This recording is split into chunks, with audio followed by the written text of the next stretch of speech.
सूं। एक पल में सबकी निगाहें असुर दमन मंदिर के भिक्षुओं पर टिक गईं। विनय प्रताप जिस व्यक्ति की बात कर रहा था वो कोई और नहीं बल्कि भिक्षु प्रकाश था।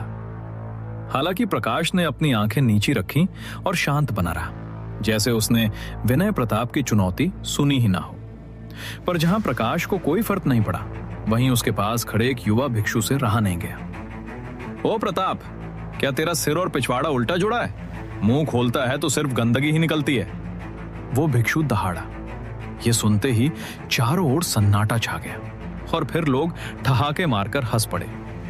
भिक्षु प्रकाश ने धीरे से सिर उठाया और अपने छोटे भाई की ओर देखा। अनुज, बुद्धिबल, क्या तुम मंदिर के नियम भूल गए? बिना वजह बुरा कर्म क्यों कमा रहे हो?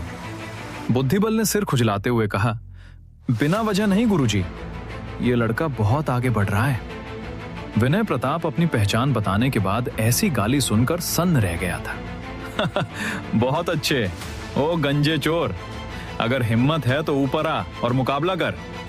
बुद्धिबल ने हुंकार भरी। तुझसे डरूं? नामुमकिन।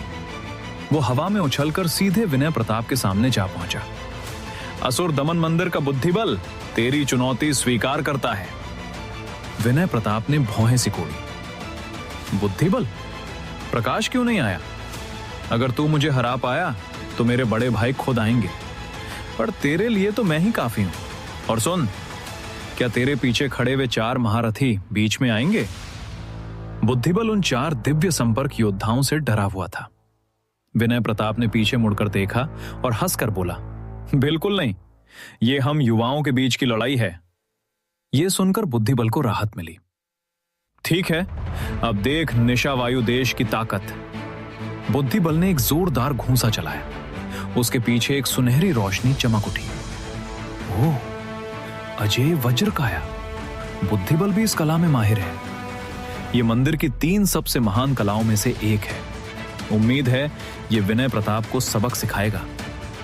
निशा वायु देश के लोग बड़ी उम्मीद से देख रहे थे, पर धमाका। बुद्धिबल का घूंसा विनय प्रताप तक पहुंचता उससे पहले ही विनय ने उसका हाथ पकड़ लिया। बुद्धिबल ने अपनी पूरी जान लगा दी, पर विनय का हाथ तांबे की तरह अचल था। यह कैसे हो सकता है? लोग दंग रह गए। बुद्धिबल की ताकत को विनय प्रताप ने बड़ी आसानी से दबा दिया था। विनय प्रताप के चेहरे पर एक क्रूर मुस्कान आई। ओ गंजे कचरे, तेरी हिम्मत कैसे हुई मुझे चुनौती देने की? अब सबक सीख। कड़क। विनय ने हाथ घुमाया और बुद्धिबल की कलाई के टुकड़े टुकड़े कर दिए, फिर उसे कचरे की तरह दूर फेंक दिया। बुद्धिबल की चीख से आसमान गूंज उठा। वो तड़पने लगा और फिर दर्द के मारे बेहोश हो गया। भिक्षु प्रकाश बिजली की रफ्तार से उसके पास पहुंचा। उसने देखा कि बुद्धिबल की सिर्फ हड्डी नहीं टूटी थी, बल्कि विनय की काली ऊर्जा ने उसके हाथ की सारी नसों को जला दिया था। अब वो हाथ कभी तलवार या मुक्का नहीं उठा पाएगा। अमिताभ, आप बहुत नीच हैं। प्रकाश की आंखों में अब शांत भाव नहीं बल्कि क्रोध की ज्वाला थी। तो तू ही प्रकाश है? अपने भाई का बदला लेना है तो आ जा। प्रकाश ने अपनी हथेलियां जोड़ी। उसके पीछे एक सुनहरा स्वास्तिक चमकने लगा। असुर संहार। प्रकाश ने दहाड़ मारी और हमला किया। तुम 2 मुक्कों की टक्कर किसी विशाल घंटे के बजने जैसी थी। प्रकाश के हमले इतने तेज थे कि कुछ देर के लिए विनय प्रताप पीछे हटने लगा। देखा, मास्टर प्रकाश के सामने विनय प्रताप की बोलती बंद हो गई। लोग चिल्लाए, पर अचानक विनय प्रताप की आंखों में एक अजीब चमक आई। बस इतना ही? मैंने तुझे बहुत महान समझ लिया था। अब खेल खत्म। काला जल प्रलय। विनय ने एक जादुई मुद्रा बनाई। अचानक उसके पीछे से काली ऊर्जा की लहरें उठने लगी। अब विनय के हर प्रहार के साथ वो काला जल बरसने लगा। प्रकाश की सुनहरी रक्षा कवच टूटने लगी। विनय प्रताप के 7वें प्रहार पर प्रकाश के पीछे का स्वास्तिक चकनाचूर हो गया। थू। प्रकाश के मुंह से खून निकला और वो दूर जा गिरा। मंदिर के बुजुर्ग ने उसे संभाला। विनय प्रताप जोर जोर से हंसने लगा।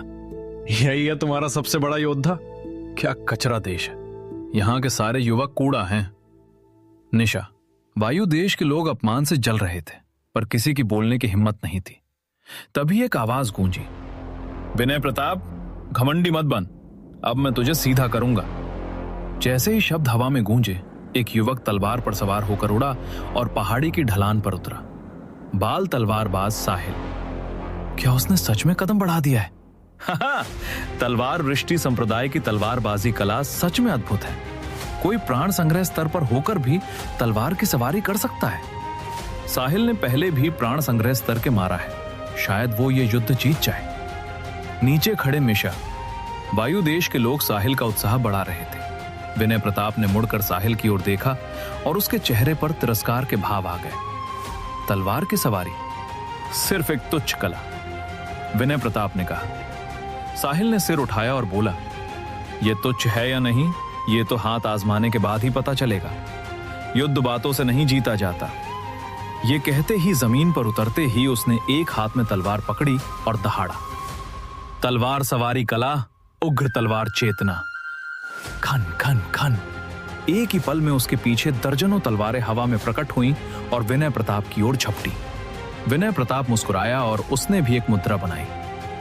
काला जल तलवार कला, गला घोटू प्रहार।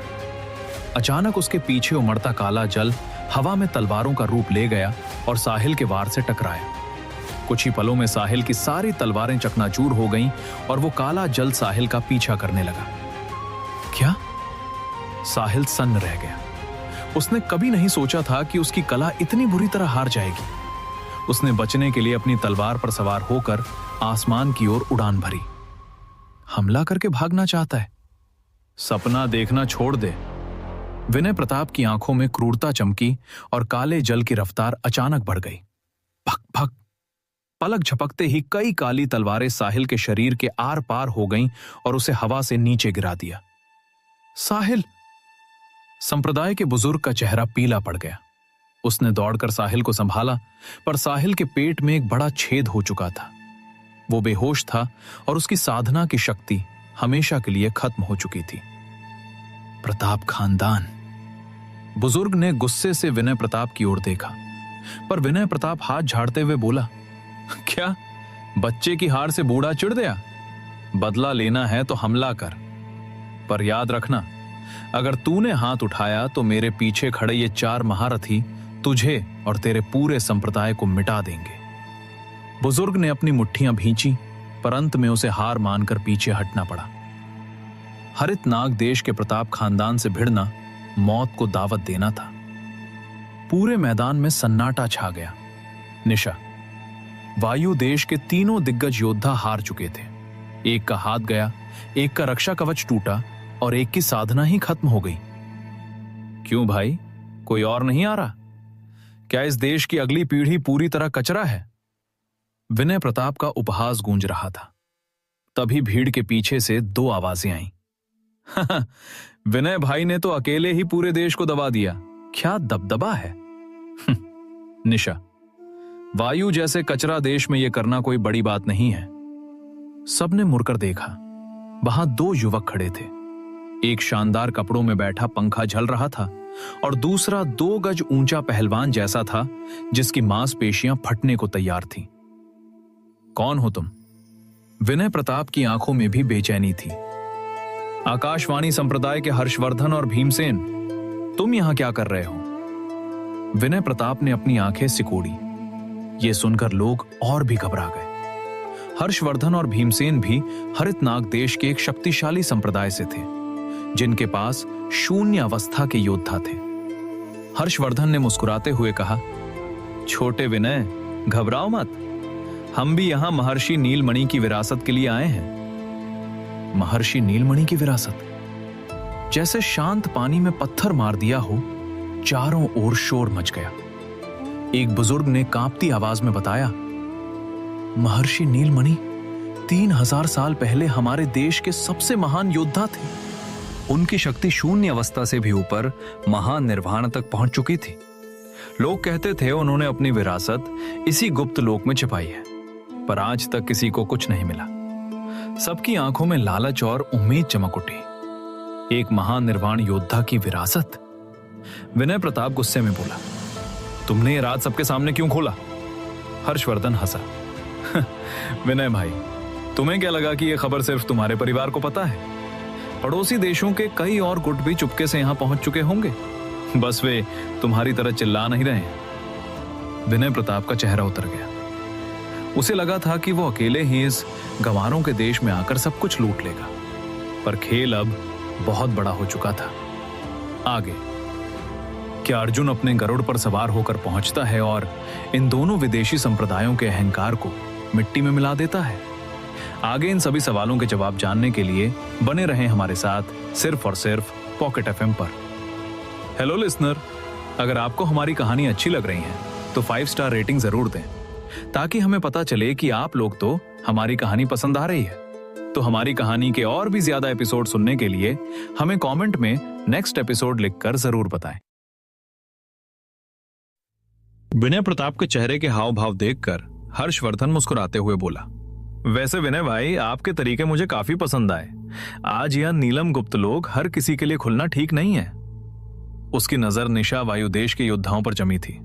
उसने अपनी बात जारी रखी, अगर विनय भाई या हमारे जैसे शक्तिशाली योद्धाओं को महर्षि नीलमणि की विरासत मिलती है तो मुझे कोई एतराज नहीं, लेकिन अगर इन कचरा लोगों को वो विरासत मिल गई तो ये बर्दाश्त नहीं होगा।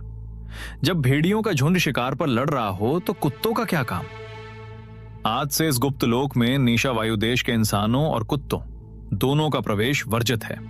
तुम निशा, वायुदेश के लोग क्रोध से कांपने लगे। इस हर्षवर्धन की जबान विनय प्रताप से भी ज्यादा कड़वी थी। संप्रदाय के रोहन ने आगे बढ़कर कड़ा विरोध किया, महोदय, ये गुप्त लोक हमारे देश की धरोहर है। आप इतने दंभक कैसे हो सकते हैं कि हमारे ही लोगों को अंदर न जाने दें? रोहन की बात अभी पूरी भी नहीं हुई थी कि हर्षवर्धन के बगल में खड़ा भीमसेन बिजली की गति से हिला। पलक झपकते ही वो रोहन के पास पहुंचा और उसका विशाल मुक्का रोहन के सिर की ओर बढ़ा। तेरी औकात क्या है? तुझे यहां बोलने का हक किसने दिया? धमाका। उस एक मुक्के से रोहन गेंद की तरह हवा में उड़ गया। क्या इसकी ऊर्जा? ये तो प्राण ऊर्जा के स्तर पर है। लोग दंग रह गए। भीमसेन की उम्र मुश्किल से 25-26 साल थी और वो इस स्तर पर पहुंच चुका था। रोहन तो अभी प्राण संग्रह के 9वें स्तर पर ही था। इतने ऊंचे स्तर के योद्धा का सीधा वार। क्या रोहन बचेगा? हर्षवर्धन हंसा। देखो, यह कुत्ता अभी भी अपनी हार नहीं मान रहा। पर तभी सबने देखा कि रोहन का शरीर हवा में एक रुई के फाहे की तरह लहराया और वो जमीन पर सुरक्षित उतर गया। महाशय, जरा शांति से बात करते हैं, रोहन ने शांत भाव से कहा। हर्षवर्धन चकित रह गया। उसे लगा था रोहन मर गया होगा, पर उसे खरोंच तक नहीं आई थी। भीमसेन? भीमसेन भी भौचक्का था। मैंने अपनी पूरी ताकत लगाई थी। हर्षवर्धन ने रोहन को गौर से देखा। तेरी तकनीक दिलचस्प है। ठीक है, तेरी वजह से मैं एक मौका देता हूं। अगर निशा वायुदेश का कोई भी युवा हम तीनों में से किसी एक को भी हरा दे तो मैं तुम सबको अंदर जाने दूंगा। इतना कहते ही हर्षवर्धन और भीमसेन ने अपनी पूरी ऊर्जा छोड़ दी। दोनों प्राण ऊर्जा स्तर के तीसरे पायदान पर थे। विनय प्रताप ने भी अपनी ऊर्जा छोड़ी, वो भी तीसरे पायदान पर था। भिक्षु प्रकाश ये देखकर सन्न रह गया। इसका मतलब जब उसने मुझे हराया था तब वो अपनी आधी शक्ति का भी इस्तेमाल नहीं कर रहा था। निशा वायुदेश के योद्धा हताश हो गए। साहिल और प्रकाश जैसे दिग्गज पहले ही हार चुके थे, अब कौन लड़ेगा? 9 चंद्रद्वार की युविका ने लड़ना चाहा, पर उसके गुरु ने उसे रोक दिया। हार निश्चित थी। तभी आसमान में एक भयानक गर्जना हुई। देखो, ऊपर देखो! आसमान से एक विशाल पक्षी नीचे उतर रहा था, स्वर्ण गरुड़ राज। भीड़ ने देखा कि एक दिव्य संपर्क स्तर का महान राक्षस एक वाहन की तरह इस्तेमाल हो रहा था। क्या ये हमारे देश का कोई गुप्त संप्रदाय है? सबकी नजरों के सामने गरुड़ राज ढलान पर उतरा। मालिक, हम पहुंच गए, गरुड़ ने गर्व से कहा। आ गए। चलो नीचे उतरते हैं, अर्जुन सिंह ने जम्हाई लेते हुए कहा और अपनी पीठ पर सवार सिंह परिवार के युवाओं को लेकर नीचे उतरा।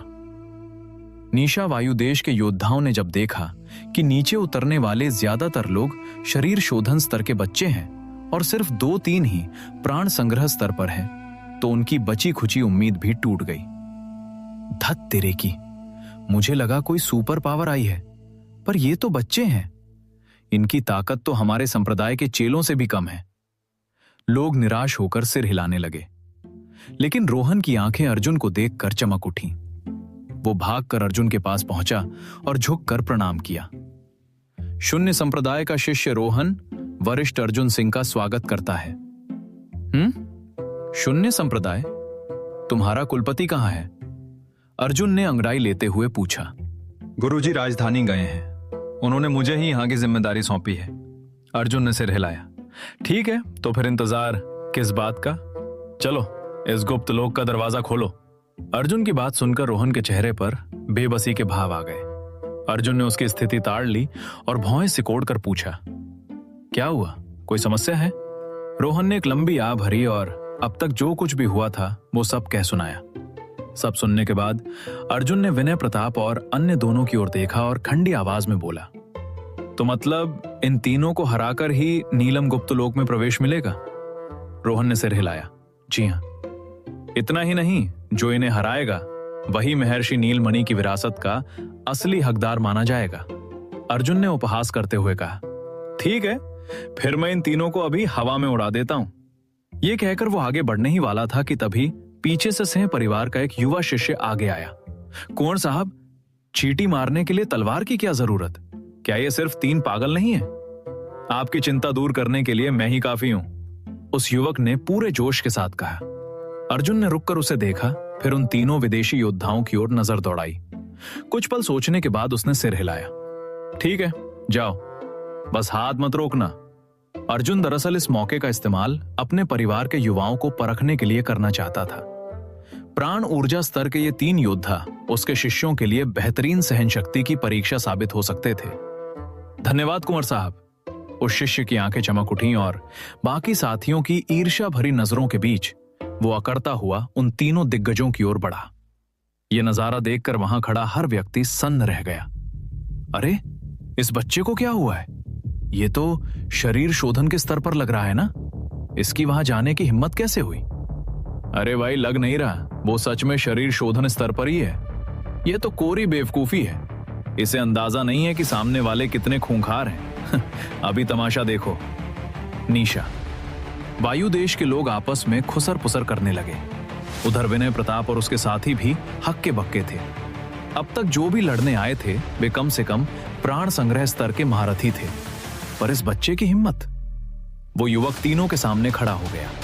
उसने अपना सीना चौड़ा किया और बोला, मैं उत्तर सीमावर्ती शहर के सिंह परिवार का प्रताप सिंह हूं। मैं तुम तीनों को चुनौती देता हूं।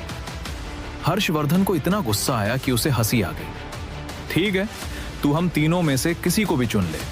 अगर तूने किसी एक को भी हिला दिया तो हम तुझे अंदर जाने से नहीं रोकेंगे।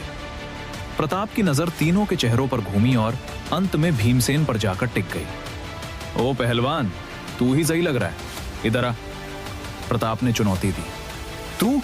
तेरी ये मजाल? भीमसेन के माथे की नसें तन गई।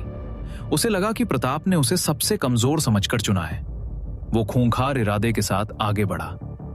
हर्षवर्धन अपना पंखा झलते हुए मुस्कुराया। बेचारा प्रताप, आज ये मारा जाएगा। गुस्से में भरे भीमसेन के सामने तो मैं भी आने से कतराता हूं। मैदान के बीचों बीच भीमसेन प्रताप के सामने खड़ा था। छोकरे, अपनी आखिरी इच्छा बता दे। भीमसेन दहाड़ा। मेरी? तू अपनी बता। प्रताप ने पलटकर जवाब दिया। कुत्ते, मर अब। भीमसेन ने पूरी ताकत से एक मुक्का प्रताप की ओर चलाया। धमाका, एक जोरदार आवाज हुई और चारों ओर धूल का गुबार छा गया। खेल खत्म। आसपास खड़े लोगों ने अपनी आंखें बंद कर ली। एक प्राण ऊर्जा स्तर के शक्तिशाली योद्धा का सीधा मुक्का शरीर शोधन के बच्चे पर पड़े तो नतीजे के बारे में सोचना भी बेकार था।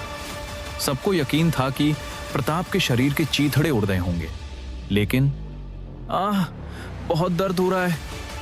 धूल के बीच से प्रताप की आवाज आई। सबने आंखें फाड़कर देखा।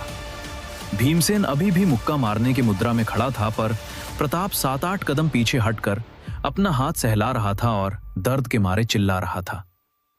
यह कैसे संभव है? रोहन का दिल धक से रह गया। भीमसेन का मुक्का किसी साधारण प्राण संग्रह योद्धा को भी राख बना सकता था, पर प्रताप सिर्फ दर्द की शिकायत कर रहा था। भीमसेन, यह क्या मजाक है? हर्षवर्धन ने चिल्लाकर पूछा। भीमसेन ने उसे अनसुना कर दिया और फटी आंखों से प्रताप को देखने लगा। उसे यकीन नहीं हो रहा था कि उसका मुक्का खाकर भी यह लड़का खड़ा है। क्या इसकी खाल लोहे की बनी है?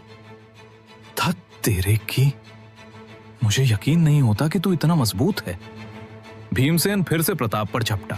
थुम थुम थुम, दोनों के बीच मुक्कों की बौछार शुरू हो गई। भीमसेन का हर वार प्रताप को पीछे धकेल रहा था, पर प्रताप हर बार खड़ा हो जाता और दर्द हो रहा है चिल्लाते हुए फिर भिड़ जाता। निशा, वायु देश के लोग दंग थे। ये प्रताप सिंह कौन है भाई? एक शरीर शोधन वाला बच्चा प्राण ऊर्जा स्तर के योद्धा के सामने इतनी देर टिक गया। भिक्षु प्रकाश, जो अब तक होश में आ चुका था, कांपती आवाज में बोला, नहीं, भीमसेन कमजोर नहीं है। उसकी शारीरिक ताकत डरावनी है। अगर मैं होता तो उसके 5 मुक्कों में ही ढेर हो जाता। ये बच्चा तो साक्षात चमत्कार है। मैदान में प्रताप ने भीमसेन के और 10 मुक्के खाए और अंत में चिल्लाया, रुको रुको, बस करो, मैं नहीं जीत पा रहा, मैं हार मानता हूं। उसने अपने हाथ पकड़ लिए और पीछे हट गया। भीमसेन उसे घृणा और हैरानी से देखता रह गया। वो हाँफ रहा था, पर उसे गुस्सा इस बात का था कि वो एक बच्चे को बेहोश तक नहीं कर पाया। तभी सिंह परिवार के दूसरे सदस्य चिल्लाने लगे, ओए प्रताप, ये क्या नाटक है? क्या उस पहलवान के मुक्कों में सच में इतना दर्द था? हमें शर्मिंदा मत कर, उठ और फिर से लड़। सिंह परिवार का नाम डुबो दिया तूने। यह सुनकर निशा, वायु देश के बाकी योद्धा एक दूसरे का मुंह देखने लगे। उनकी नजरों में प्रताप ने जो किया था वो किसी करिश्मे से कम नहीं था, पर सिंह परिवार वाले उसे कोस रहे थे। इन सिंह परिवार वालों का दिमाग ठिकाने है या नहीं? सब यही सोच रहे थे। आगे क्या सिंह परिवार का दूसरा शिष्य मैदान में उतरता है और अपनी एक ही तकनीक से भीमसेन को घुटनों पर ले आता है? आगे इन सभी सवालों के जवाब जानने के लिए बने रहें हमारे साथ, सिर्फ और सिर्फ पॉकेट एफएम पर। हेलो लिसनर, अगर आपको हमारी कहानी अच्छी लग रही है तो 5 स्टार रेटिंग जरूर दें, ताकि हमें पता चले कि आप लोग तो हमारी कहानी पसंद आ रही है। तो हमारी कहानी के और भी ज्यादा एपिसोड सुनने के लिए हमें कमेंट्स में नेक्स्ट एपिसोड लिखकर जरूर बताएं। प्रताप सिंह पीछे मुड़ा। अपने परिवार के सदस्यों के मजाक को देखकर वो काफी चिढ़ा हुआ था। धत रे की, क्या मैं झूठ बोल रहा हूं? ये पहलवान सच में बहुत ताकतवर है, मैं इसे नहीं हरा सकता। जिसे यकीन ना हो वो खुद जाकर देख ले। प्रताप बड़बड़ाते हुए अर्जुन के पास पहुंचा। माफी चाहता हूं कुंवर साहब, मैंने आपका सिर नीचा कर दिया, प्रताप ने सिर झुकाकर कहा। अर्जुन ने उस पर एक नजर डाली और शांत भाव से बोला, शर्म महसूस करना ही साहस की पहली सीढ़ी है। वापस जाकर कड़ी मेहनत करो। अगली बार जब मिलो तो इसे धूल चटा देना।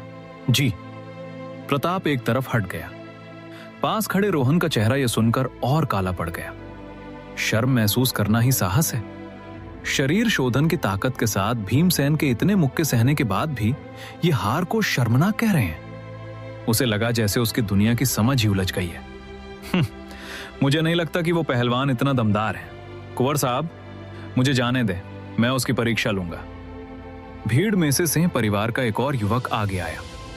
अरिंजय, ठीक है, तुम कोशिश करो। अर्जुन ने अनुमति दी। अरिंजय मुड़ा और भीमसेन के सामने जा खड़ा हुआ। ओ पहलवान, अब मुझसे लड़। एक और। भीमसेन के माथे की नसें फिर से तन गई और उसने सीधा मुक्का जड़ दिया। धमाका। मैदान फिर से गूंज उठा। सबकी फटी आंखों के सामने अरिंजय भी कई कदम पीछे हटा, पर प्रताप की तेज वो भी बिल्कुल सही सलामत था। उसे कोई चोट नहीं आई थी। ये एक और जीनियस। आखिर इस सिंह परिवार की जड़ें कहां हैं? एक ही परिवार में दो दो ऐसे योद्धा। लोग अब अपनी हैरानी नहीं छिपा पा रहे थे। लानत है, ये क्या हो रहा है? ये लड़का भी कैसे? भीमसेन पागल होने की कगार पर था। एक प्रताप ही उसकी बेइज्जती के लिए काफी था। अभी अरिंजय भी उतना ही मजबूत निकला। क्या ये सच में शरीर शोधन स्तर के हैं? बाप रे, सच में बहुत दर्द होता है। ये पहलवान तो गजब का है। अरिंजय भी भीमसेन के वार सहते हुए चिल्ला रहा था। 10-12 और वार सहने के बाद उसने भी हार मान ली। कुंवर साहब, मैं भी इसे नहीं हरा पाया, अरिंजय ने उदासी से कहा।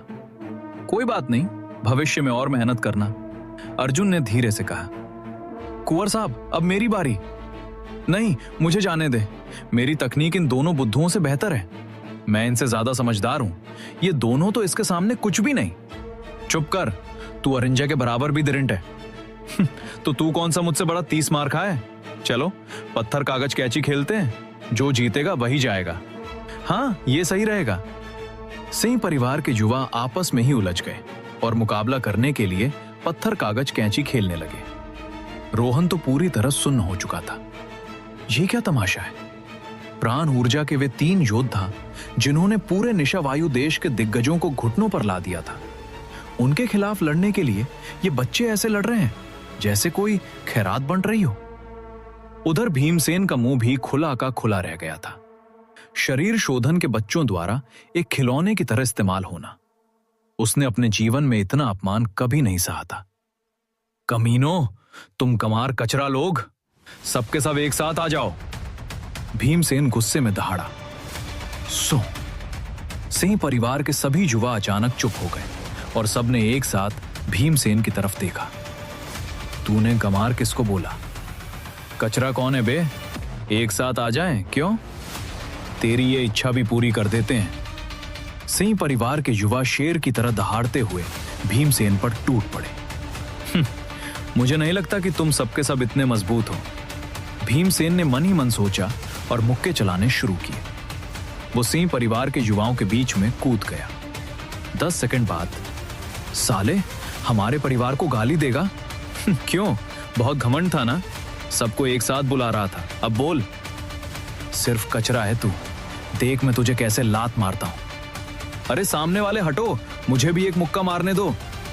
मैदान के बीच में भीमसेन जमीन पर गिर चुका था और सिंह परिवार के युवा उसे चारों तरफ से घेर कर लात घूंसों की बारिश कर रहे थे। जो पीछे थे उन्हें तो अंदर घुसने का मौका भी नहीं।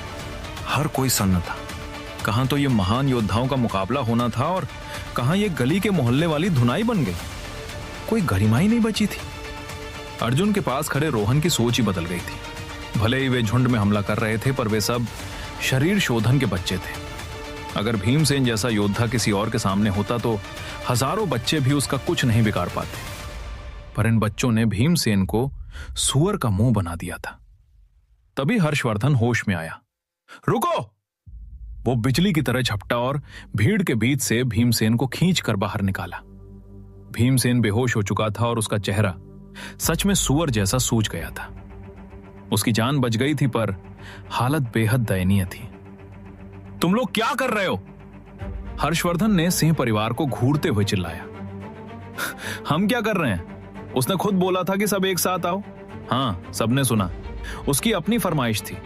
अगर वो नहीं बोलता तो क्या हम हाथ लगाते? सिंह परिवार के युवाओं ने मासूमियत से जवाब दिया। हर्षवर्धन का खून खौल रहा था, पर वो कुछ कर नहीं सकता था। ठीक है, उसने खुद कहा था, मान लिया, पर हमारी शर्त थी कि एक एक के मुकाबले में जीतना होगा, इसलिए ये जीत नहीं मानी जाएगी। हर्षवर्धन ने पैंतरा बदला। निशा वायु देश के लोग हूटिंग करने लगे। ठीक है, तो अब एक एक करके ही लड़ेंगे। इस बार मैं पहले जाऊंगा। हट पीछे, मैं जाऊंगा।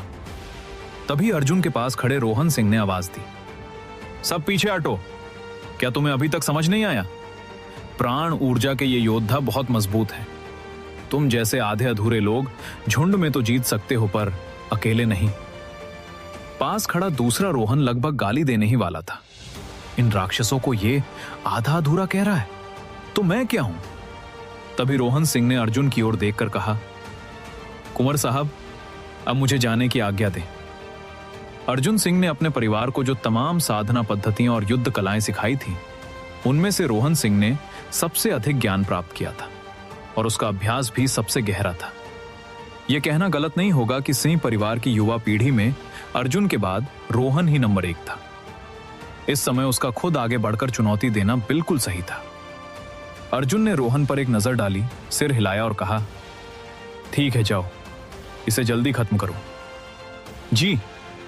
रोहन के चेहरे पर खुशी छा गई। अर्जुन को प्रणाम करने के बाद वो तुरंत मुड़ा और मैदान की ओर चल दिया।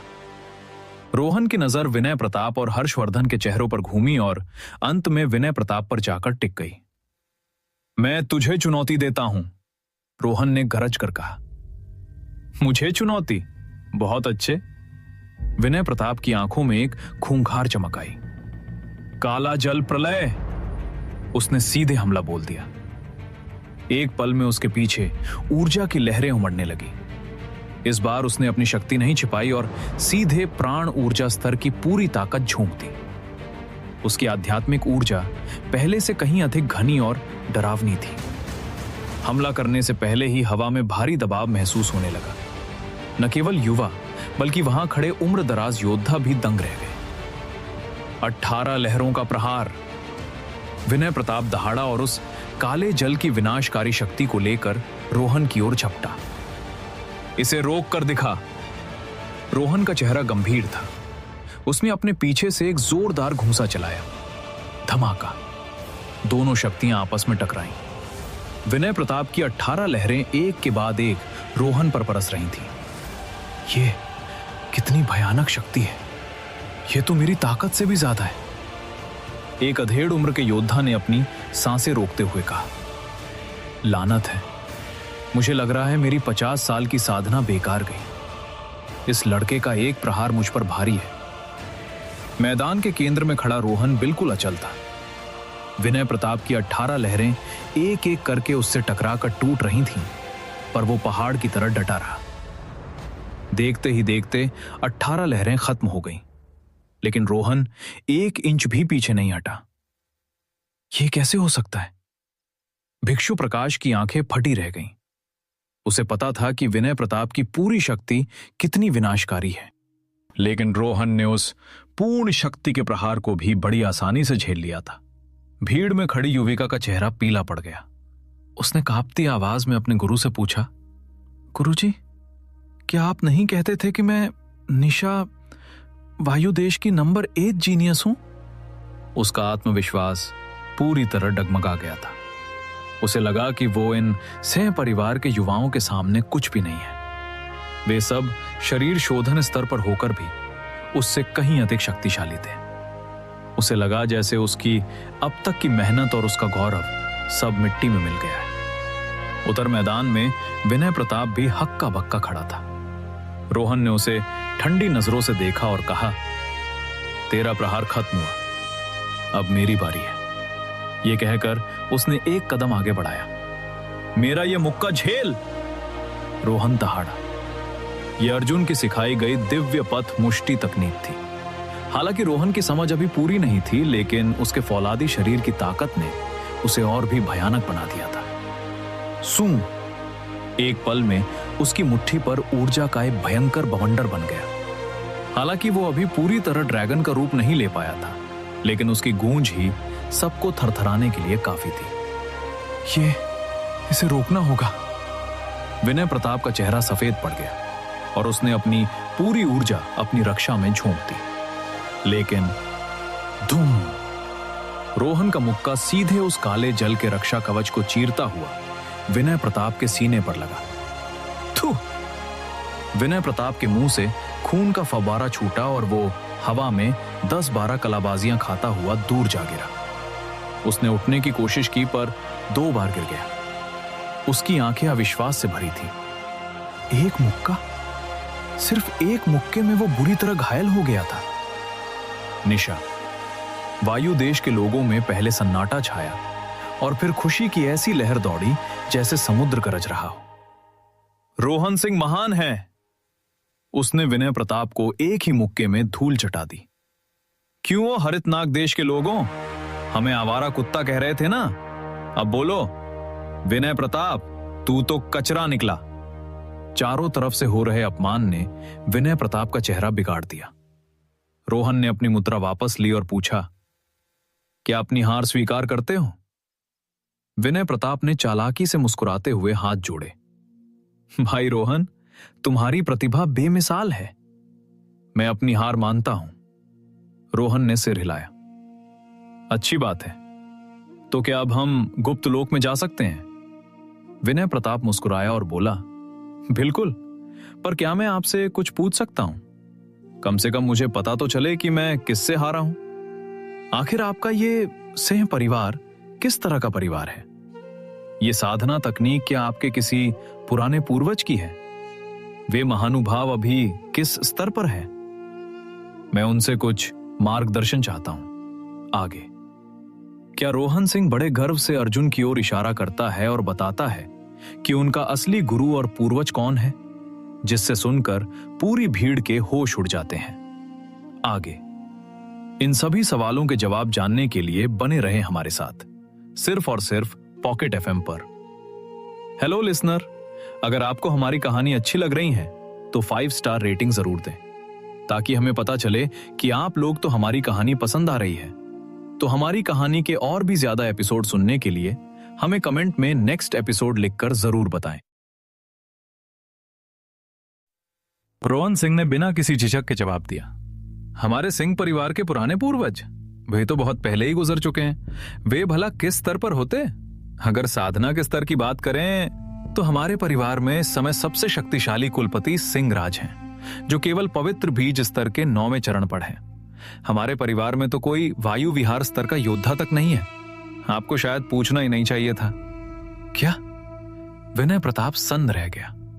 वहां मौजूद बाकी सब लोग भी दंग थे। एक ऐसा परिवार जिसमें वायु विहार स्तर का एक भी योद्धा ना हो, इसकी गिनती भला किसमें होगी? निशा, वायु देश में भी इसे एक महत्वहीन छोटा परिवार ही माना जाएगा। किसी छोटे शहर में भले ही इनका दबदबा हो, पर यहां मौजूद बड़ी ताकतें तो ऐसे परिवार को एक ही वार में मिटा सकती थीं। भाई रोहन, तुम मजाक तो नहीं कर रहे? विनय प्रताप ने उसे घूरते हुए पूछा। उसे लगा कि रोहन उसे बेवकूफ बना रहा है, लेकिन रोहन ने फुंकार भरी। मुझे तुमसे मजाक करने की क्या जरूरत? हमारे सिंह परिवार में वाकई कोई वायु विहार विशेषज्ञ नहीं है। रही बात हमारी साधना तकनीकों की, तो ये सब हमें हमारे कुंवर साहब अर्जुन सिंह ने सिखाई हैं। ये सुनते ही भीड़ में फिर से शोर मच गया। दूर खड़े अर्जुन को यह सुनकर बड़ी झुंझलाहट हुई। ये रोहन वफादार तो बहुत है, पर इसकी बुद्धि बहुत भोली है।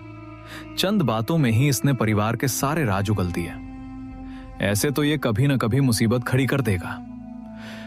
लगता है भविष्य में मुझे अपने परिवार वालों को दुनियादारी भी सिखानी होगी।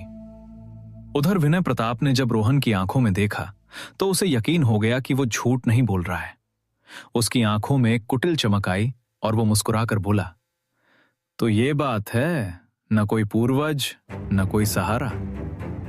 अचानक वो रथ पर बैठे उन 4 दिव्य संपर्क विशेषज्ञों की ओर मुड़ा और चिल्लाया, बुजुर्गों, हमला करो! इस लड़के और इनके कुंवर अर्जुन सिंह को अपंग कर दो और बाकी सबको जान से मार डालो। ये सुनते ही सब दंग रह गए। ये लड़का इतना नीच कैसे हो सकता है कि हारने के बाद सीधे कत्लेआम का हुक्म दे दिया?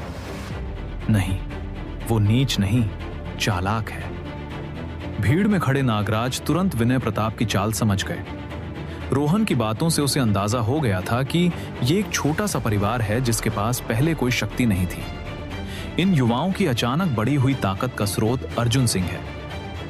इसका मतलब अर्जुन के हाथ कोई ऐसी दिव्य शक्ति या अवसर लगा है जो पल भर में राक्षस पैदा कर सकता है, और उस शक्ति को हथियाने का सबसे आसान तरीका है सिंह परिवार को मिटा देना। जो आज्ञा। रथ के पीछे से 4 दिव्य संपर्क योद्धा एक साथ झपटे। उन चारों के मन में भी सिंह परिवार की शक्ति के राज को जानने का लालच जाग गया था। धूम! उन चारों की सामूहिक ऊर्जा से पहाड़ों और जंगलों में एक भयानक दबाव फैल गया। बड़े बड़े पेड़ जड़ से उखड़ गए और पत्थर हवा में तैरने लगे। कमजोर साधना वाले कई युवा तो उस दबाव मात्र से लहूलुहान हो गए। छोकरे, पहले मैं तेरे हाथ पांव तोड़ूंगा। प्रताप खानदान के एक बुजुर्ग ने रोहन की ओर देखकर ठंडी आवाज में कहा। कमीने, दफा हो जा, रोहन चिल्लाया और उसने मुक्का चलाया, पर धमाका। बुजुर्ग ने एक हाथ से उसके मुक्के को बेकार कर दिया। रोहन की ताकत उनके सामने कुछ भी नहीं थी। अब टूट जा, बुजुर्ग ने क्रूरता से कहा। अगले ही पल एक आवाज हुई, खून की फुहार उड़ी और एक कटा हुआ हाथ हवा में उछल गया। आह! एक चीख गूंजी और निशा वायु देश के लोगों ने अपनी आंखें बंद कर ली। हाय, इस सिंह परिवार का अंत कितना दर्दनाक हुआ। होना ही था, जब खुद को बचाने की औकात न हो तो अपनी शक्ति का प्रदर्शन नहीं करना चाहिए। कई बुजुर्गों ने अफसोस में सिर हिलाया, पर तभी पास खड़े एक युवक ने कांपती आवाज में कहा, महाराज, जरा उधर देखिए। क्या देखूं? रोहन की लाश, बुजुर्ग ने कहा। युवक ने सिर हिलाया। नहीं, वो हरित नाग देश वाला आदमी, उसका हाथ। बुजुर्गों ने ऊपर देखा और सबके होश उड़ गए। मैदान के बीच में रोहन सिंह बिल्कुल सही सलामत खड़ा था, और वो बुजुर्ग जिसने उस पर हमला किया था, उसका अपना हाथ कटकर अलग हो चुका था और खून के फव्वारे छूट रहे थे। ये कैसे हुआ? क्या रोहन ने किया? नहीं, उस युवक ने इशारा किया। सबने देखा रोहन के पास अर्जुन सिंह खड़ा था। वही था। उसने बस अपना हाथ हवा में लहराया और उस दिव्य संपर्क योद्धा का हाथ कट गया। मैदान के बीच में घायल बुजुर्ग ने अपना खून रोका और गुस्से से अर्जुन को देखने लगा। तू, उसने दांत पीसते हुए कहा। अर्जुन ने उसे बेरुखी से देखा और बोला, तुमने हमें अंदर जाने से रोका? मैंने कुछ नहीं कहा, तुम्हारे नियमों का पालन किया, पर जीतने के बाद तुम हमें जान से मारने की बात कर रहे हो। क्या तुमने हमें गाजर मूली समझ रखा है? बुजुर्ग ने फुंकार भरी। अवसर किस्मत से मिलते हैं और उन पर हक सिर्फ ताकतवरों का होता है। तुम सिंह परिवार वाले क्या हो? तुम्हारे पास इतनी बड़ी शक्ति होना कुदरत की बर्बादी है। हमारा हमला तो ईश्वरीय न्याय है। घमंडी मत बन छोकरे।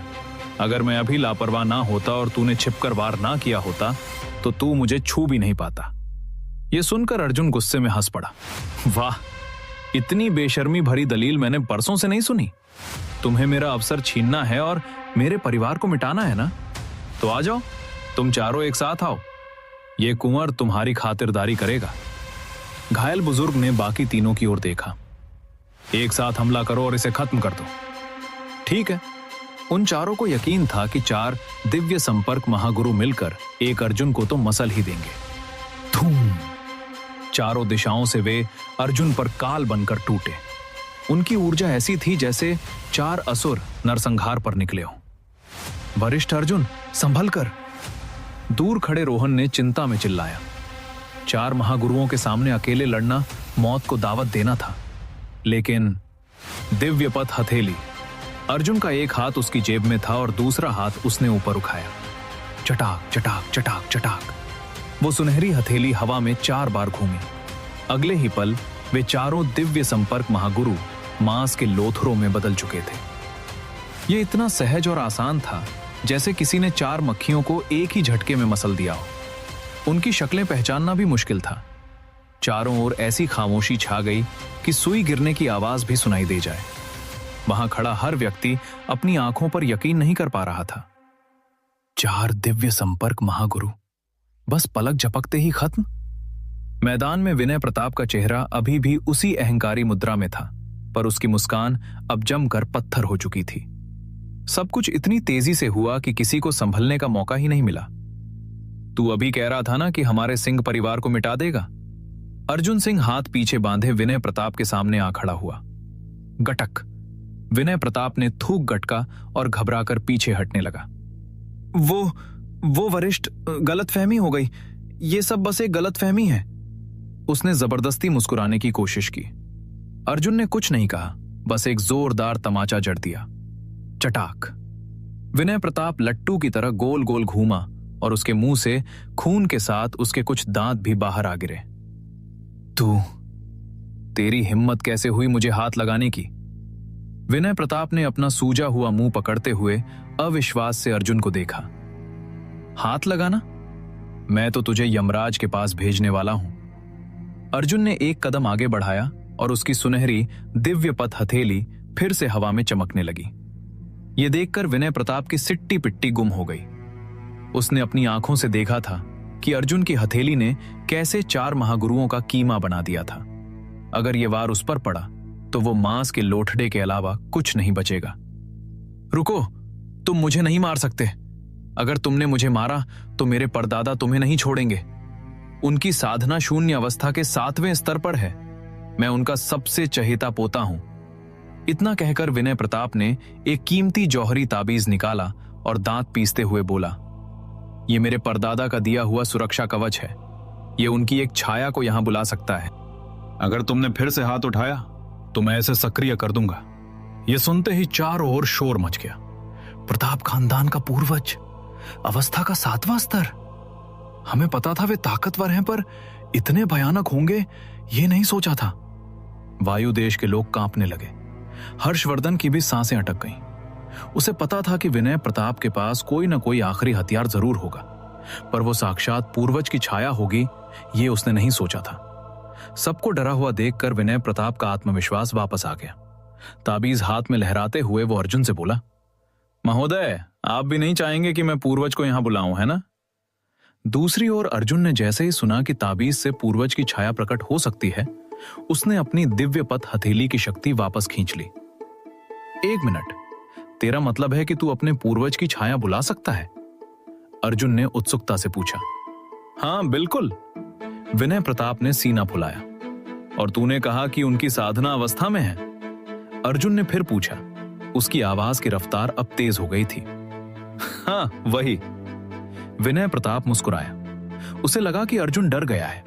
आखिर निशा वायु जैसे छोटे देश में सदियों से किसी ने अवस्था के योद्धा को नहीं देखा था। विनय प्रताप को लगा कि अब वो फिर से मालिक बन गया है। अब तुझे खतरे का अंदाजा हो गया? अब मुझे जाने दे, शायद मैं तुझे माफ कर दूं, पर अगर तूने फिर बदतमीजी की तो याद रखना तेरी। विनय प्रताप अभी अपनी धमकी पूरी भी नहीं कर पाया था कि चटाक, अर्जुन ने दूसरा तमाचा रसीद कर दिया और उसके बचे खुचे दांत भी हवा में उड़ गए। आह, तूने फिर मारा? विनय प्रताप की आवाज अब तुतलाने लगी थी। सब लोग दंग रह गए। अर्जुन क्या पागल हो गया है? इतना बड़ा खतरा सामने होने के बाद भी वो उसे मार रहा है। तभी अर्जुन ने उत्साह से भरकर कहा, चल जल्दी कर, अपने पूर्वज को बुला। अगर तूने उन्हें नहीं बुलाया तो कसम से मैं तेरे हाथ पैर तोड़कर यहीं गाड़ दूंगा। हाँ? विनय प्रताप भौचक्का रह गया। क्या इस आदमी का दिमाग खराब है? ये जानते हुए भी कि पूर्वज इतने शक्तिशाली हैं, ये उन्हें बुलाने की जिद कर रहा है। विनय प्रताप क्या जानता कि अर्जुन के मन में क्या चल रहा है। जब से उसके पिता ने उससे उसकी ताकत के बारे में पूछा था, अर्जुन रोज यही सोचता था कि वो कितना ताकतवर है। उसे खुद नहीं पता था कि वो अवस्था के योद्धा के सामने टिक पाएगा या नहीं। वायु देश में कोई इतना ताकतवर था नहीं जिससे वो लड़ सके।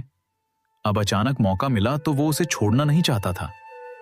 जल्दी कर वरना तेरे 5 अंग तोड़ दूंगा, अर्जुन चिल्लाया।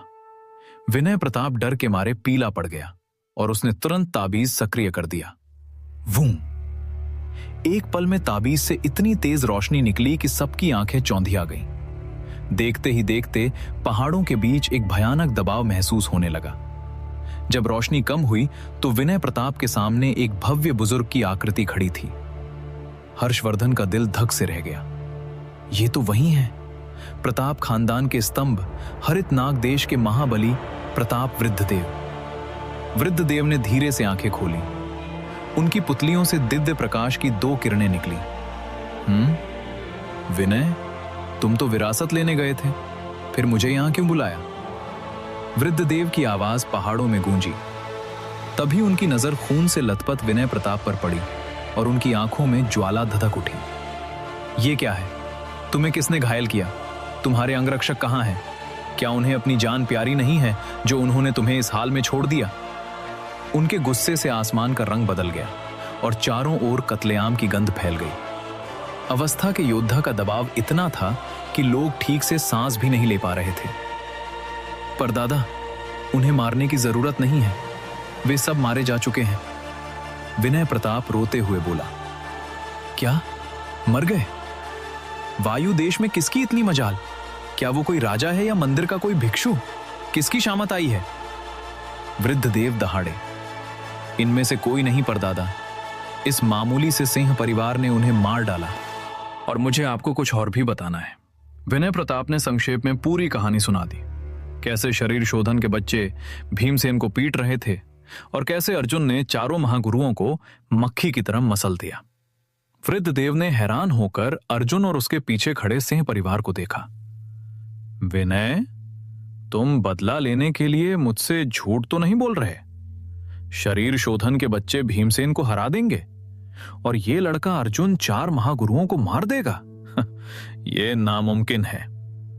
विनय प्रताप ने गिड़गिड़ाते हुए कहा, पर दादा, मैं आपसे झूठ क्यों बोलूंगा? अगर यकीन ना हो तो हर्षवर्धन से पूछ लीजिए। वृद्ध देव की नजर हर्षवर्धन पर पड़ी। हर्षवर्धन को लगा जैसे उस पर कोई पहाड़ गिर पड़ा हो। महाराज वृद्ध देव, जो विनय भाई कह रहे हैं वो अक्षरशः सच है। सच जानकर वृद्ध देव की आंखों में एक अजीब सी चमक आ गई। ओह, अगर ये शरीर शोधन के बच्चे इतने ताकतवर बन सकते हैं तो अर्जुन के पास जो अवसर या शक्ति है वो महर्षि नीलमणि की विरासत से भी कहीं ज्यादा कीमती है। विनय, तुमने सही पहचाना। वृद्ध देव मुस्कुराए। आगे क्या वृद्धदेव अर्जुन को वो शक्ति सौंपने का आदेश देते हैं और अर्जुन उनके घमंड को अपनी एक उंगली से चूर चूर कर देता है?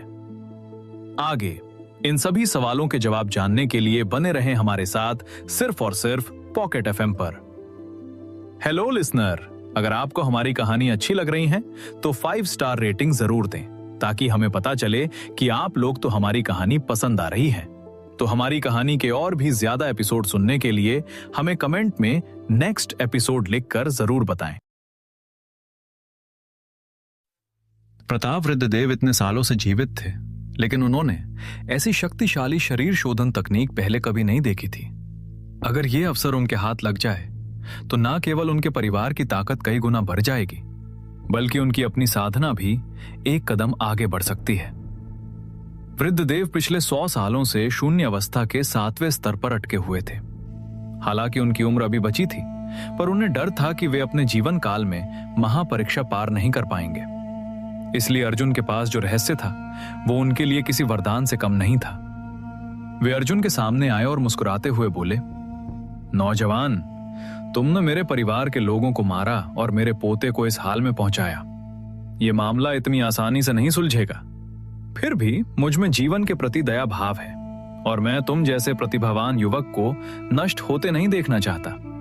ऐसा करते हैं, तुम अपने पूरे परिवार के साथ मेरे साथ हरितनाग देश चलो। मैं तुम्हें अपना शिष्य स्वीकार करूंगा और तुम 100 साल तक मेरे परिवार की सेवा करके अपने पापों का प्रायश्चित करना। क्या कहते हो? जब वृद्धदेव ने यह कहा तो जो लोग उनकी असलियत नहीं जानते थे वे दंग रह गए। मुझे लगा था प्रताप खानदान वाले जालिम होते हैं, पर वृद्धदेव तो बहुत उदार निकले। लेकिन भीड़ में खड़े नागराज ने अपना सिर हिलाया। कितना धूर्त है ये वृद्धदेव। गुरुजी, क्या हुआ? क्या यह प्रस्ताव अच्छा नहीं है? युविका ने पूछा। नागराज ने आ भरी। बेटी, तुझे दुनियादारी की समझ कम है। वृद्धदेव के इस प्रस्ताव में 2 चालें हैं। पहला, वो दुनिया की नजरों में खुद को महान दिखाना चाहता है ताकि कोई उसे कमजोर पर जुल्म करने वाला ना कहे। दूसरा, वो अर्जुन को अपना शिष्य बनाकर उसे कैद करना चाहता है ताकि वो धीरे धीरे अर्जुन से उसकी शक्ति का राज उगलवा सके।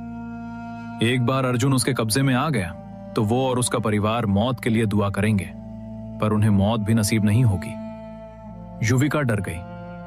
तो अब अर्जुन क्या करेगा? नागराज ने गहरी सांस ली।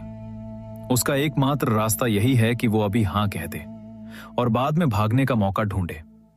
दूसरी ओर वृद्धदेव ने अपनी आंखें सिकोड़ी और पूछा, क्यों छोकरे, क्या तुमने सुना मैंने क्या कहा? अर्जुन इस समय वृद्धदेव को ऊपर से नीचे तक माप रहा था। तो तू शून्यावस्था में है? अर्जुन ने पूछा। वृद्धदेव चौंके, फिर हंसे। हाँ, मेरा असली शरीर 7वें स्तर पर है। हालांकि यह छाया असली शरीर से कमजोर है, पर इसकी युद्ध क्षमता शून्य अवस्था के पहले स्तर की है। तू ये क्यों पूछ रहा है? अर्जुन ने एक लंबी सांस ली और कहा, शून्य अवस्था का पहला स्तर? थोड़ा कमजोर है पर काम चल जाएगा। बूढ़े, अब मैं तुझे पीटने वाला हूं। क्या? वृद्ध देव जो अपनी दाढ़ी सहला रहे थे सन्न रह गए। उन्हें लगा था अर्जुन घुटने टेक देगा, पर यह लड़का तो उसे कमजोर कह रहा था। इससे पहले कि वृद्ध देव कुछ समझ पाते, अर्जुन ने एक मुक्का चलाया। ड्रैगन मुष्टि, प्रथम प्रहार, ध्वस्त, दहाड़। एक पल में अर्जुन के मुक्के से एक विशाल ड्रैगन की छाया निकली और सीधे वृद्ध देव की ओर झपटी। क्या? वृद्ध देव ने घबराकर एक हाथ से उसे रोकने की कोशिश की। उन्हें लगा था कि वे इसे आसानी से रोक लेंगे, पर जैसे ही ड्रैगन की छाया उनसे टकराई, उन्हें किसी पहाड़ के गिरने जैसा दबाव महसूस हुआ। धमाका! वृद्ध देव गेंद की तरह उड़ते हुए कई फीट दूर जा गिरे।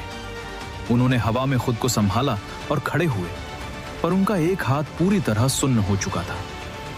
नागराज की आंखें फटी रह गईं। ये लड़का पागल है। इसने सीधा हमला कर दिया और पहले ही वार में बाजी मार ली। तभी अर्जुन चिल्लाया, बूढ़े, मैं फिर से आ रहा हूं। अर्जुन अपनी दिव्य पथ गति का उपयोग करते हुए पलक झपकते ही वृद्ध देव के सामने पहुंच गया। ये कैसी चाल है? वृद्ध देव फिर से चौंक गए। उनकी नजरें अर्जुन की रफ्तार को पकड़ ही नहीं पा रही थी। दिव्य पथ हथेली। अर्जुन ने एक जोरदार हथेली से प्रहार किया। वृद्ध देव ने तुरंत अपनी पूरी शक्ति लगा दी। काला जल प्रलय। वृद्ध देव का काला जल किसी विशाल महासागर की तरह उमड़ा, पर अर्जुन की सुनहरी हथेली ने उसे ऐसे चीर दिया जैसे गर्म चाकू मक्खन को चीरता है। वृद्ध देव अब बुरी तरह घबरा गए थे। उन्होंने अपनी पूरी ऊर्जा समेटी, पर तभी अर्जुन बिजली की गति से उनके पीछे पहुंचा और जमीन से एक साधारण घास की टहनी उठा ली। दिव्य पथ, खड्ग कला, एक वार। अर्जुन ने उस घास की टहनी से तलवार की तरह वार किया। वृद्ध देव ने चिल्लाकर विनय प्रताप की तलवार मंगवाई और अपनी ईश्वर खड्ग कला से जवाब दिया, पर परिणाम वही रहा। एक असली तलवार घास की टहनी से हार गई। वृद्ध देव की तलवार की ऊर्जा चकनाचूर हो गई और अर्जुन की घास की टहनी से निकली ऊर्जा वृद्ध देव की ओर बढ़ी। यह नामुमकिन है। इसकी तलवार की समझ मुझसे कहीं ऊपर है। वृद्ध देव बदहवास हो गए। तभी विनय प्रताप चिल्लाया, परदादा, आपके पीछे। वृद्ध देव मुड़े और देखा कि अर्जुन फिर से उनके पीछे खड़ा है। अब उसने उस घास की टहनी को पकड़ने का तरीका बदल दिया था। वो अब उसे एक भाले की तरह पकड़े हुए था। अर्जुन मुस्कुराया, तू काफी मजबूत है। आखिर शून्य अवस्था जो है। अब मेरी दिव्य पथ भाला कला का स्वाद चख। और अर्जुन ने वो घास की टहनी भाले की तरह वृद्ध देव की ओर चला दी। जैसे ही अर्जुन के शब्द गूंजे, उसके हाथ की वो घास की टहनी रोशनी की एक लकीर में बदल गई और तेजी से आगे बढ़ी। सत्यानाश! प्रताप वृद्ध देव का चेहरा सफेद पड़ गया। अर्जुन की रफ्तार इतनी तेजी थी कि वो इस वार से बच ही नहीं सकते थे। धमाका! अगले ही पल वो रोशनी की लकीर वृद्ध देव के सीने के आर पार हो गई। परदादा! पास ही खड़े विनय प्रताप की आंखों के सामने अंधेरा छा गया। उसका सबसे बड़ा सहारा हार चुका था। यह कैसा मजाक था? भले ही वो सिर्फ एक छाया थी, लेकिन उसकी ताकत एक असली शून्य अवस्था के योद्धा के बराबर थी। नौजवान, तू... वृद्ध देव ने अपने सीने के घाव को देखा। उनका शरीर धीरे धीरे रोशनी के कणों में बदलने लगा था। यह छाया नष्ट हो रही थी। उन्होंने कभी सपने में भी नहीं सोचा था कि निशा वायु देश में उनकी छाया का ऐसा अंत होगा। अर्जुन भी ये देखकर हैरान रह गया। ए बूढ़े, अभी मत मर। मेरे पास अभी कई और तकनीकें हैं जो मैंने आजमाई नहीं है। क्या तू मरने से पहले मेरे 2 वार और नहीं झेल सकता? ज्यादा नहीं, बस 2। चल, एक ही सही, अगर तेरी हिम्मत नहीं है तो। अर्जुन ने बड़ी मासूमियत से कहा। यह सुनकर वृद्ध देव की आंखें फटी रह गईं। हजारों मील दूर बैठे उनके असली शरीर ने गुस्से के मारे खून की उल्टी कर दी। यह क्या भला है? यह लड़का मुझे अपनी तकनीकों को परखने का खिलौना समझ रहा है। वृद्ध देव की छाया को गायब होता देख अर्जुन विनय प्रताप के पास गया और उसे 2-4 मुक्के जड़ दिए, जिससे वो अधमरा हो गया। तेरे पास कोई और ताबीज है? जल्दी से एक और छाया बुला। मेरी लड़ाई अभी पूरी नहीं हुई है, अर्जुन ने गुस्से में कहा। मेरे पास अब कुछ नहीं है। विनय प्रताप रोने लगा।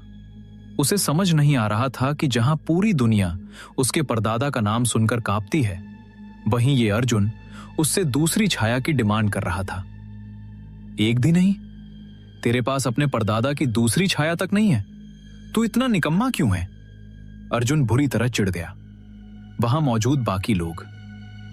दूसरी ओर गायब होते हुए वृद्धदेव की आंखों में ज्वाला धधक उठी। छोकरे, मेरे पोते को छोड़ दे, वरना मैं तेरे पूरे सिंह परिवार को मिटा दूंगा। मेरे परिवार को मिटाएगा? अर्जुन अचानक रुका और उसकी आंखें बर्फीली हो गईं। वृद्धदेव चिल्लाए, मेरा असली शरीर बहुत जल्द यहां पहुंचने वाला है। अगर मेरे पोते को एक खरोंच भी आई तो मैं तेरे खानदान का नामो निशान मिटा दूंगा। अर्जुन ने वृद्धदेव को घूरा और अपना दूसरा हाथ विनय प्रताप की ओर घुमाया। धमाका।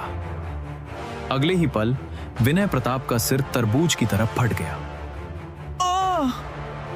वृद्धदेव की आंखें फटी रह गईं। उन्हें अंदाजा नहीं था कि अर्जुन उनके सामने ही वार कर देगा। एक के बाद एक तुम सब मेरे परिवार को खत्म करने की धमकी देते हो। क्या तुम मेरे सब्र का इम्तिहान ले रहे हो? वृद्धदेव, अगर तुझ में दम है तो आकर मुझे मार। अगर तू नहीं आया तो मैं खुद आकर तेरे प्रताप खानदान को जड़ से उखाड़ दूंगा। अर्जुन ने ठंडी आवाज में कहा। तू बस इंतजार कर। वृद्धदेव की छाया ये आखिरी शब्द बोलकर हवा में विलीन हो गई। चारों ओर शमशान जैसा सन्नाटा छा गया। शून्य अवस्था का योद्धा। निशा, वायुदेश ने 500 सालों से इस स्तर का कोई महाबली नहीं देखा था, और अर्जुन ने उसकी छाया को ऐसे मार दिया जैसे किसी ने मच्छर मारा हो। इसका मतलब साफ था, अर्जुन खुद शून्य अवस्था में था। जैसे ही लोगों को यह एहसास हुआ, सिंह परिवार के प्रति सबका नजरिया बदल गया। अब वे निशा वायुदेश की नंबर 1 शक्ति बन चुके थे। वहीं अर्जुन अभी भी उदास था। थत्तरे की, बड़ी मुश्किल से एक शून्य अवस्था वाला मिला था।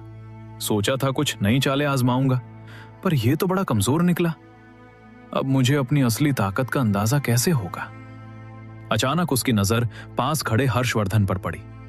हर्षवर्धन बेहोश भीमसेन को लेकर चुपचाप खिसकने की फिराक में था। अर्जुन को अपनी ओर देखता पाकर उसके रोंगटे खड़े हो गए। वरिष्ठ, मुझसे भारी भूल हुई, मुझे क्षमा कर दे। मैंने आपके देश का अपमान किया, मैं माफी मांगता हूं। हर्षवर्धन गिड़गिड़ाने लगा। जो आदमी वृद्धदेव की छाया को मार सकता है, उससे पंगा लेना खुदकुशी थी। हर्षवर्धन डर के मारे पसीने पसीने हो गया। अर्जुन उसके पास चलकर आया और पूछा, तेरे पास कोई पूर्वज की छाया है क्या? है तो बुला ले, मुझे उसे पीटना है? हर्षवर्धन हक्का बक्का रह गया। अर्जुन ने भौएं सिकोड़ी, क्या है, जल्दी बुला। हर्षवर्धन ने सिर झुका लिया। वरिष्ठ, मेरे पास ऐसा कुछ नहीं है। विनय प्रताप मुख्य उत्तराधिकारी था, इसलिए उसे वो ताबीज मिला था। मैं तो सिर्फ एक शिष्य हूं, मुझे ऐसी चीजें नहीं मिलती। अर्जुन ने देखा कि वो झूठ नहीं बोल रहा, तो उसने उसे छोड़ दिया। हर्षवर्धन ने चैन की सांस ली। तभी अर्जुन ने रोहन से कहा, ठीक है, अब सारा लफड़ा खत्म, चलो नीलम गुप्त लोक का दरवाजा खोलो। रोहन, जो अब तक बुत बना खड़ा था, होश में आया। उसने अपना टोकन निकाला और उसमें अपनी ऊर्जा झोंक दी। वूं! पहाड़ों के बीच रोशनी चमकी और वो रोशनी एक विशाल दरवाजे के रूप में बदल गई। वरिष्ठ अर्जुन, रास्ता खुल गया है। ये गुप्त लोक 3 दिनों तक खुला रहेगा। इसके अंदर कई खजाने हैं, ज्यादातर प्राण संग्रह स्तर के लिए, पर कुछ प्राण ऊर्जा स्तर के लिए भी हैं। वहां थोड़े खतरे भी हैं, जैसे जंगली जानवर और आत्माएं, पर आपके लिए तो वे खिलौने ही होंगे। हाँ, जो दिव्य स्फटिक आपको चाहिए थे, मैंने उनके स्थान नक्शे पर मार्क कर दिए हैं। रोहन ने अर्जुन को नक्शा थमाया। अर्जुन ने नक्शा देखा और सिर हिलाया। तुम समझदार हो। रोहन मुस्कुराया। धन्यवाद वरिष्ठ, क्या कोई और आज्ञा है? अर्जुन ने मना किया और अपने परिवार की ओर मुड़ा। सिंह परिवार के योद्धाओं, मेरे पीछे आओ। यह कहकर अर्जुन ने सबसे पहले नीलम गुप्त लोक के अंदर कदम रखा।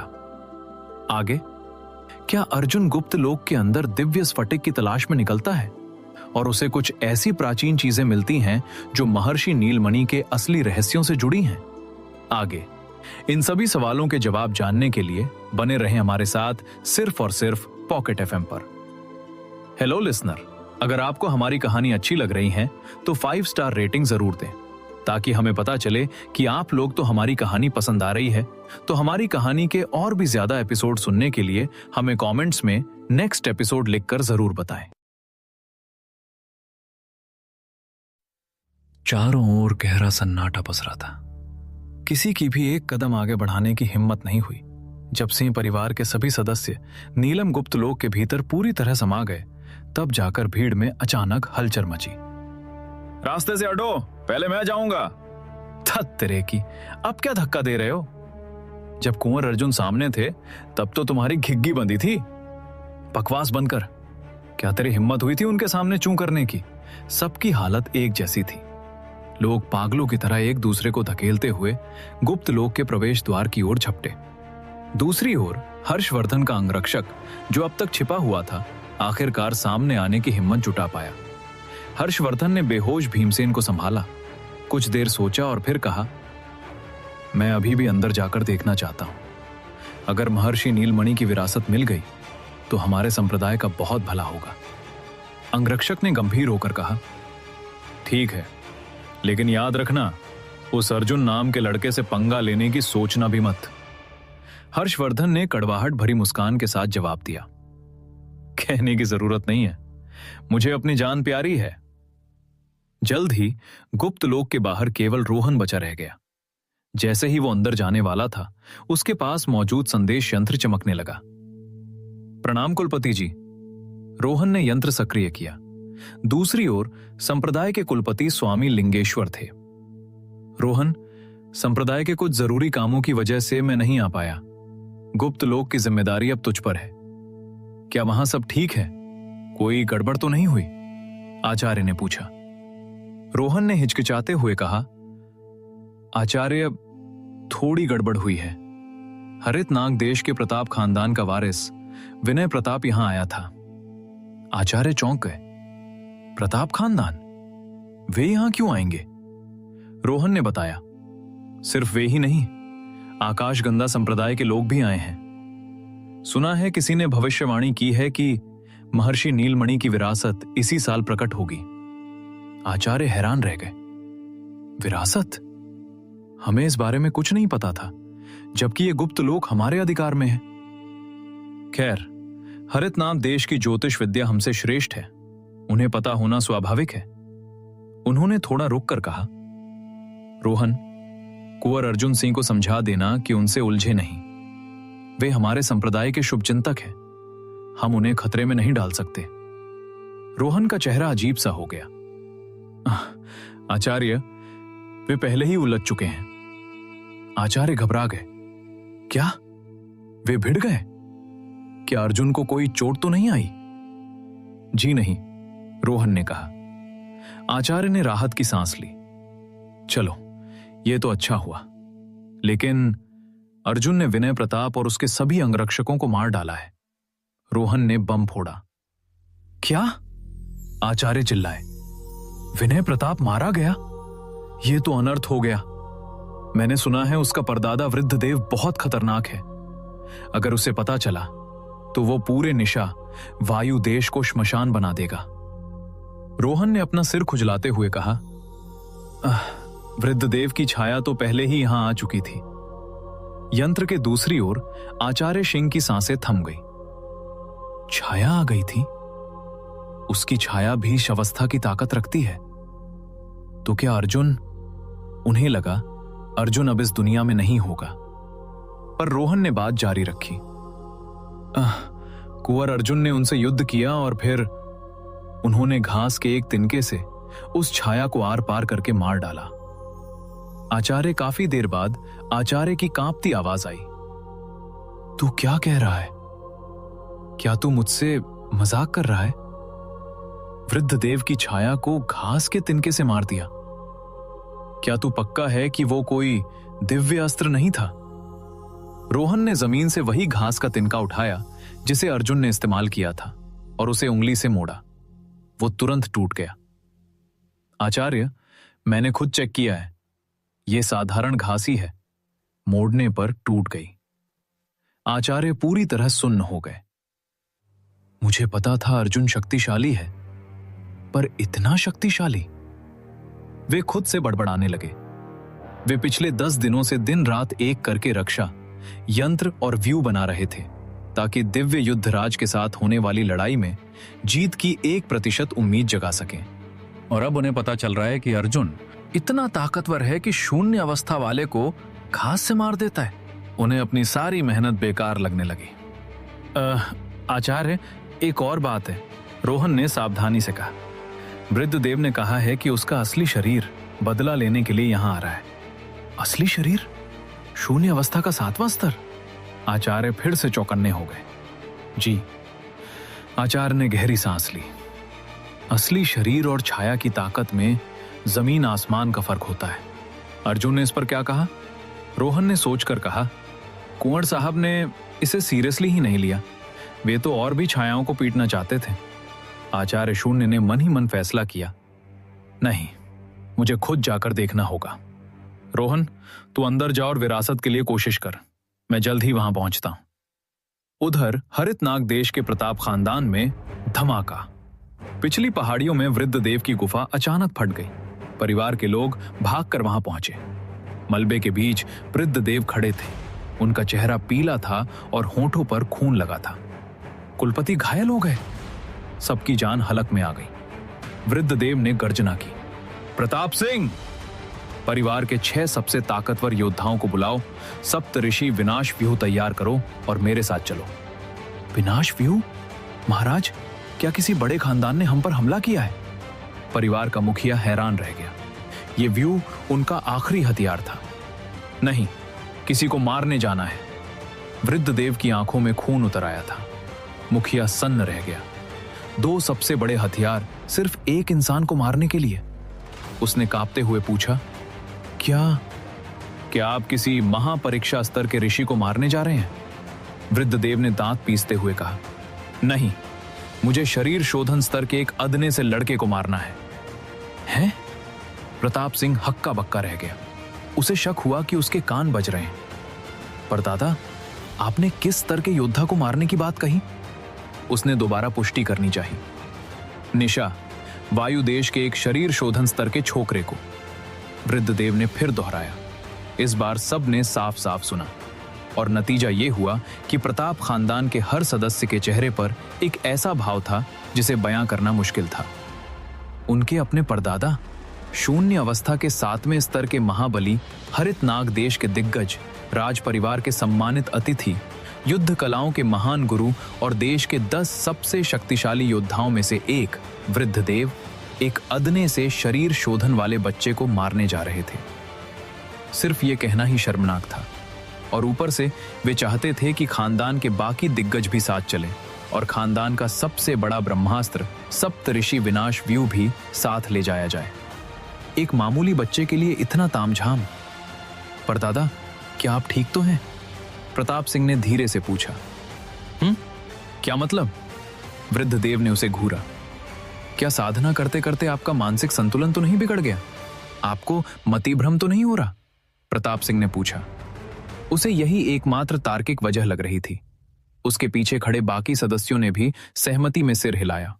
नतीजा, चटाक। वृद्धदेव ने एक थप्पड़ जड़कर प्रताप सिंह को हवा में उड़ा दिया। बदतमीज, तुझे लगता है कि मैं तेरे साथ मजाक करने के मूड में हूं? तेरा बेटा विनय प्रताप निशा वायु देश में मारा गया है। वृद्धदेव दहाड़े। क्या? जमीन पर गिरे प्रताप सिंह का शरीर ये सुनकर कांप उठा। विनय प्रताप उसका बड़ा बेटा था जिससे उसे बहुत उम्मीदें थीं। वो मारा गया? नामुमकिन। मैंने उसके साथ 4 दिव्य संपर्क योद्धा भेजे थे और उसके पास आपकी छाया भी थी। उसे कोई कैसे मार सकता है? वृद्धदेव ने दांत पीसते हुए कहा, वे चारों मारे जा चुके हैं और मेरी छाया को भी नष्ट कर दिया गया है। यह सुनकर वहां मौजूद हर शख्स सन्न रह गया। निशा, वायु देश में ऐसा कौन है जो परदादा की छाया मिटा दे? क्या वो कोई राजगुरु है या कोई प्रतापी राजा? नहीं, परदादा की छाया के पास भी शून्य अवस्था के पहले स्तर की ताकत थी। 2 बड़े योद्धा मिलकर भी उसे नहीं हरा सकते थे। सब एक साथ बोलने लगे। तभी वृद्धदेव ने काले पड़ चुके चेहरे के साथ कहा, मेरी छाया मिटाने वाला वही शरीर शोधन का छोकरा है। विनय को भी उसी ने मारा। सब फिर से भौचक्के रह गए। शरीर शोधन और शून्य अवस्था को हरा दिया। सबके चेहरों को देखते हुए वृद्धदेव ने ठंडी आवाज में कहा, उस लड़के के हाथ जरूर कोई असाधारण शक्ति लगी है। भले ही वो दिखावे के लिए शरीर शोधन स्तर पर है, लेकिन मेरा अनुमान है कि उसकी असली ताकत शून्य अवस्था के तीसरे स्तर के करीब है। यह सुनकर सबके रोंगटे खड़े हो गए। वृद्धदेव ने बात जारी रखी।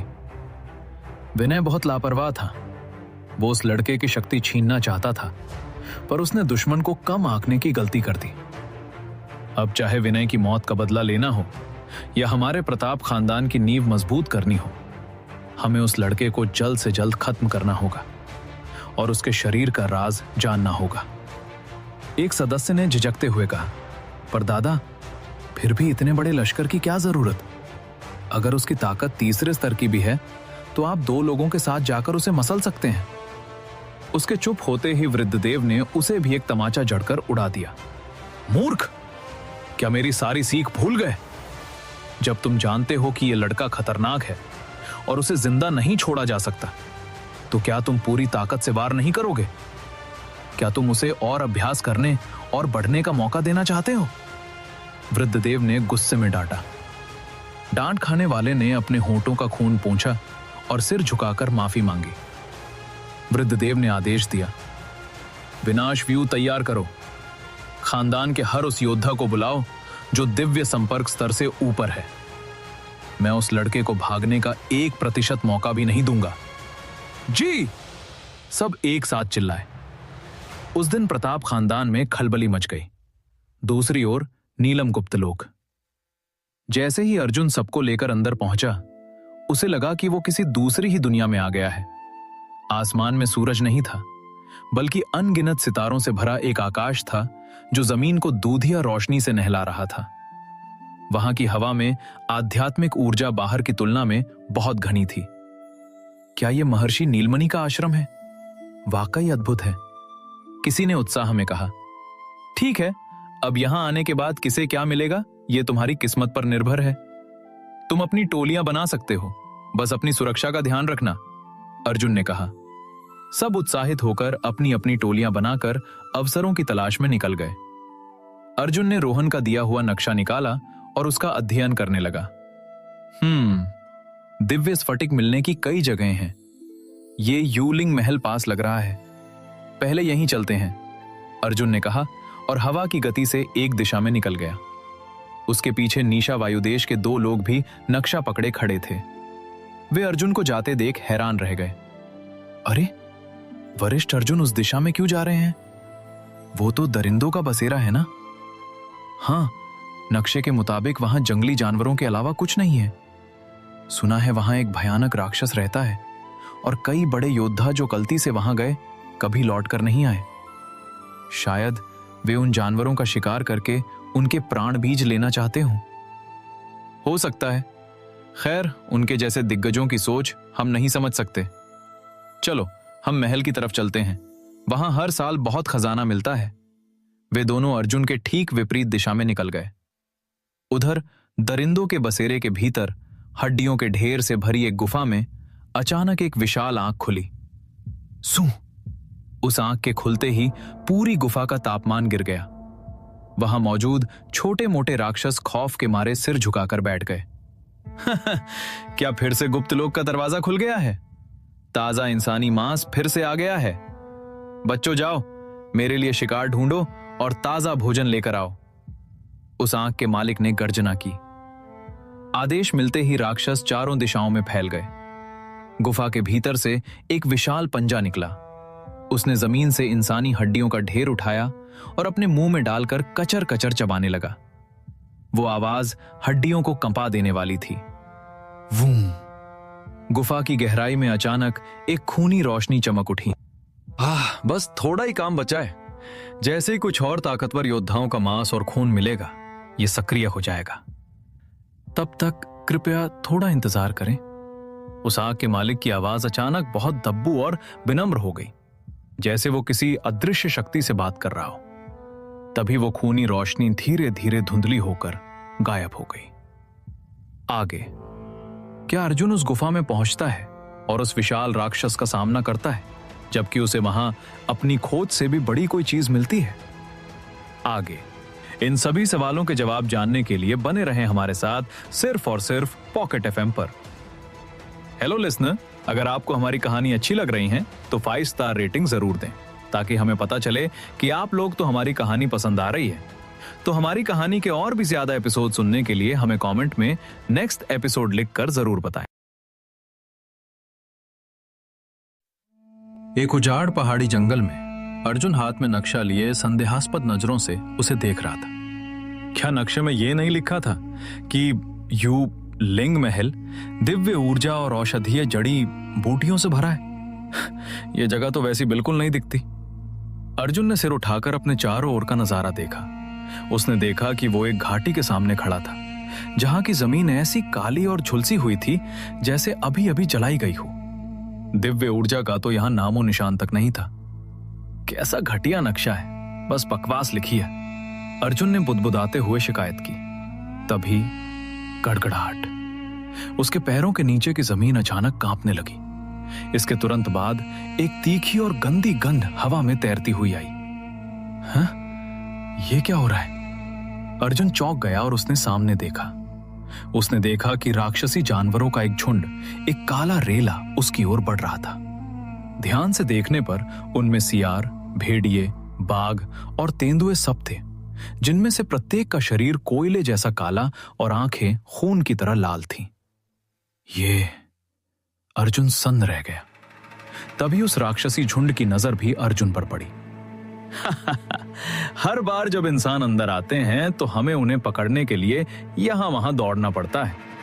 किसने सोचा था कि इस साल कोई ऐसा बदकिस्मत होगा जो खुद चलकर हमारे दरवाजे पर आ जाएगा?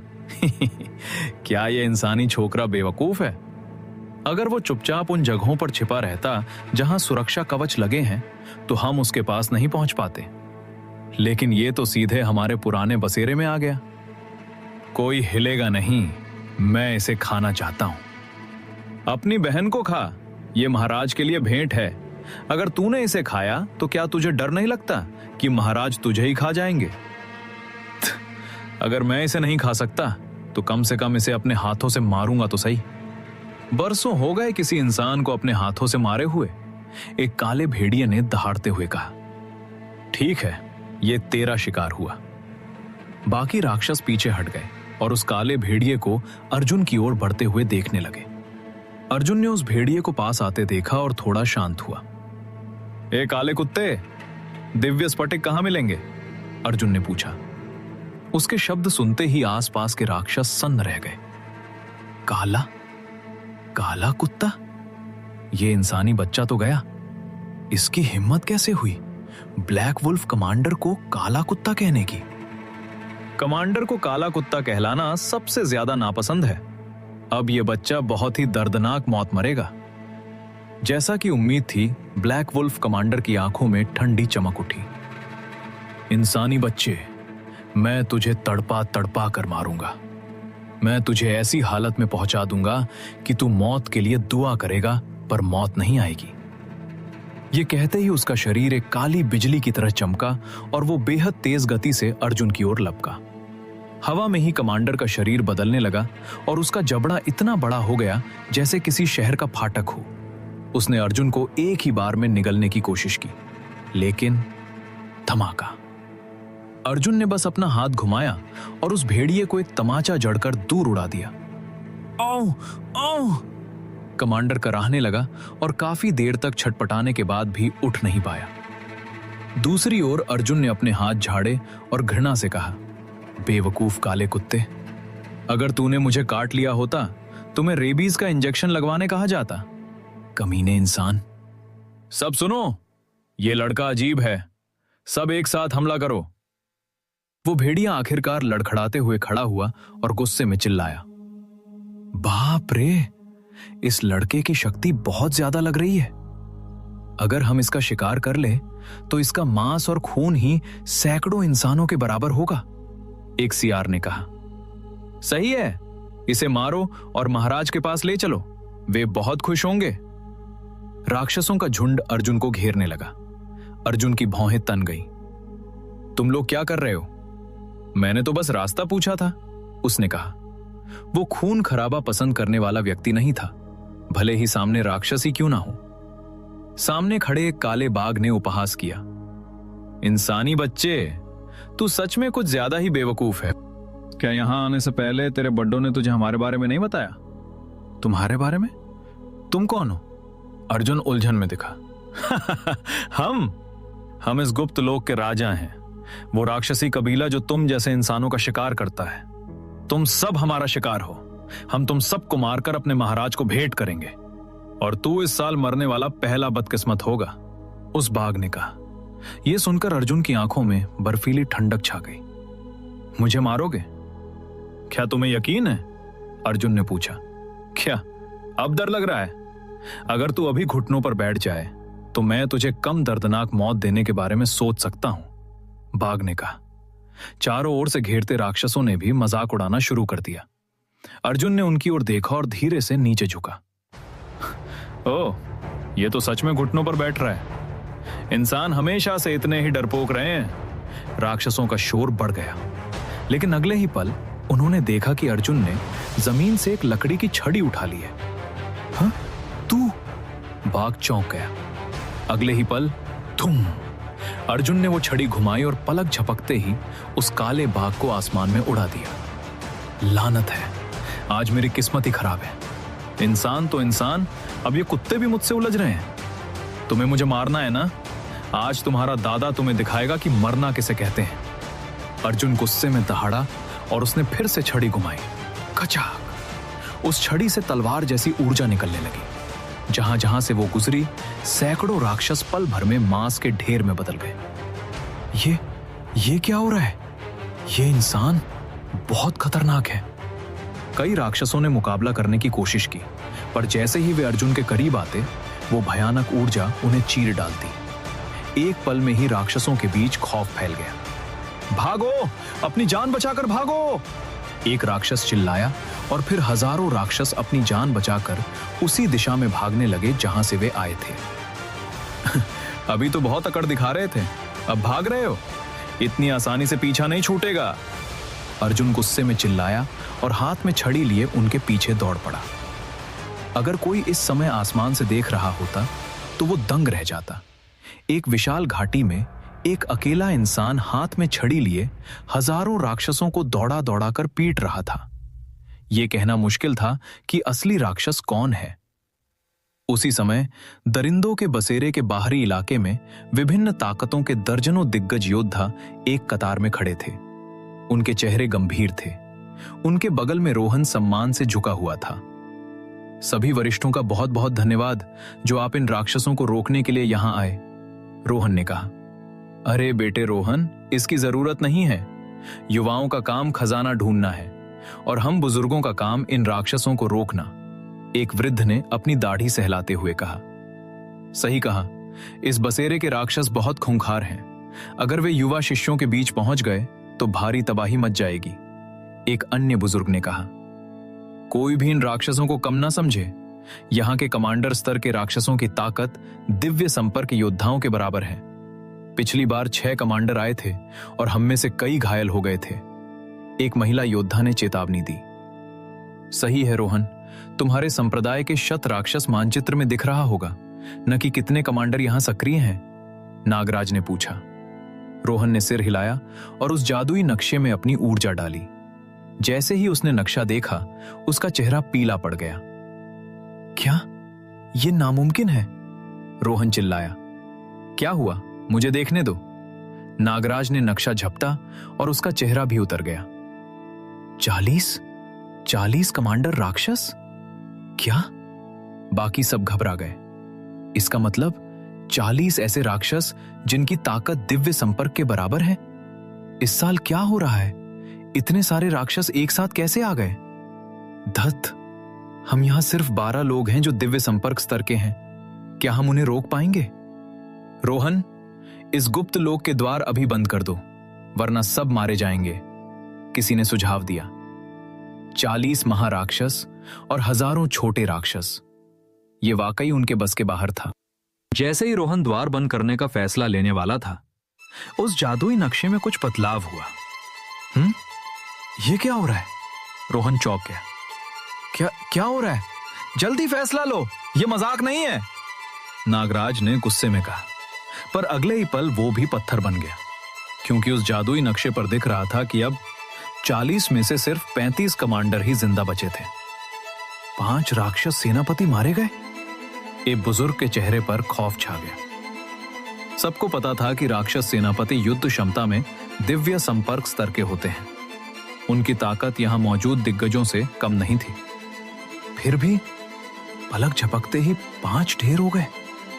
अभी वे उलझन में ही थे कि शतराक्षस मानचित्र पर फिर हलचल हुई। 2 और सेनापति मारे गए। नागराज भी चिल्ला उठा। यह रफ्तार बहुत तेजी थी। सिर्फ यही नहीं, इन सेनापतियों के नीचे देखो, निचले स्तर के राक्षसों की संख्या भी तेजी से गिर रही है, कोई चिल्लाया। सबका ध्यान सेनापतियों से हटकर नीचे की गिनती पर गया।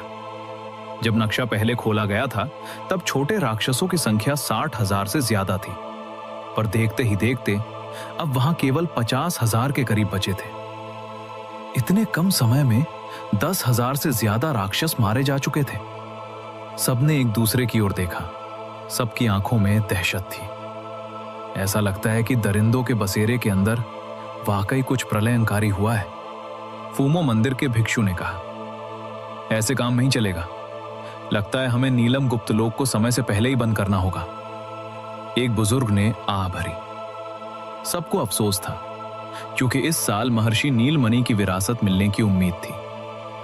सब्र रखिए, मुझे लगता है फैसला लेने से पहले हमें यह देखना चाहिए कि आखिर अंदर हुआ क्या है, नागराज ने अनिच्छा से कहा। बाकी सब भी राजी हो गए। तय यह हुआ कि वे 2 समूहों में बटेंगे। 3 लोग जांच के लिए बसेरे के अंदर जाएंगे और बाकी लोग गुप्त लोक में फैले शिष्यों को इकट्ठा करेंगे। भिक्षु ने रोहन से कहा, रोहन, तुम कुंवर अर्जुन सिंह को ढूंढो। अगर वे हमारे साथ होंगे तो हम सुरक्षित रहेंगे। पास खड़ी एक महिला योद्धा कड़वाहट से मुस्कुराई। महाराज, जहां हजारों राक्षस और दर्जनों दिव्य संपर्क स्तर के सेनापति हों, वहां कुंवर अर्जुन भी अकेले क्या कर पाएंगे? भिक्षु ने लंबी सांस ली। कम से कम हमसे तो बेहतर ही करेंगे।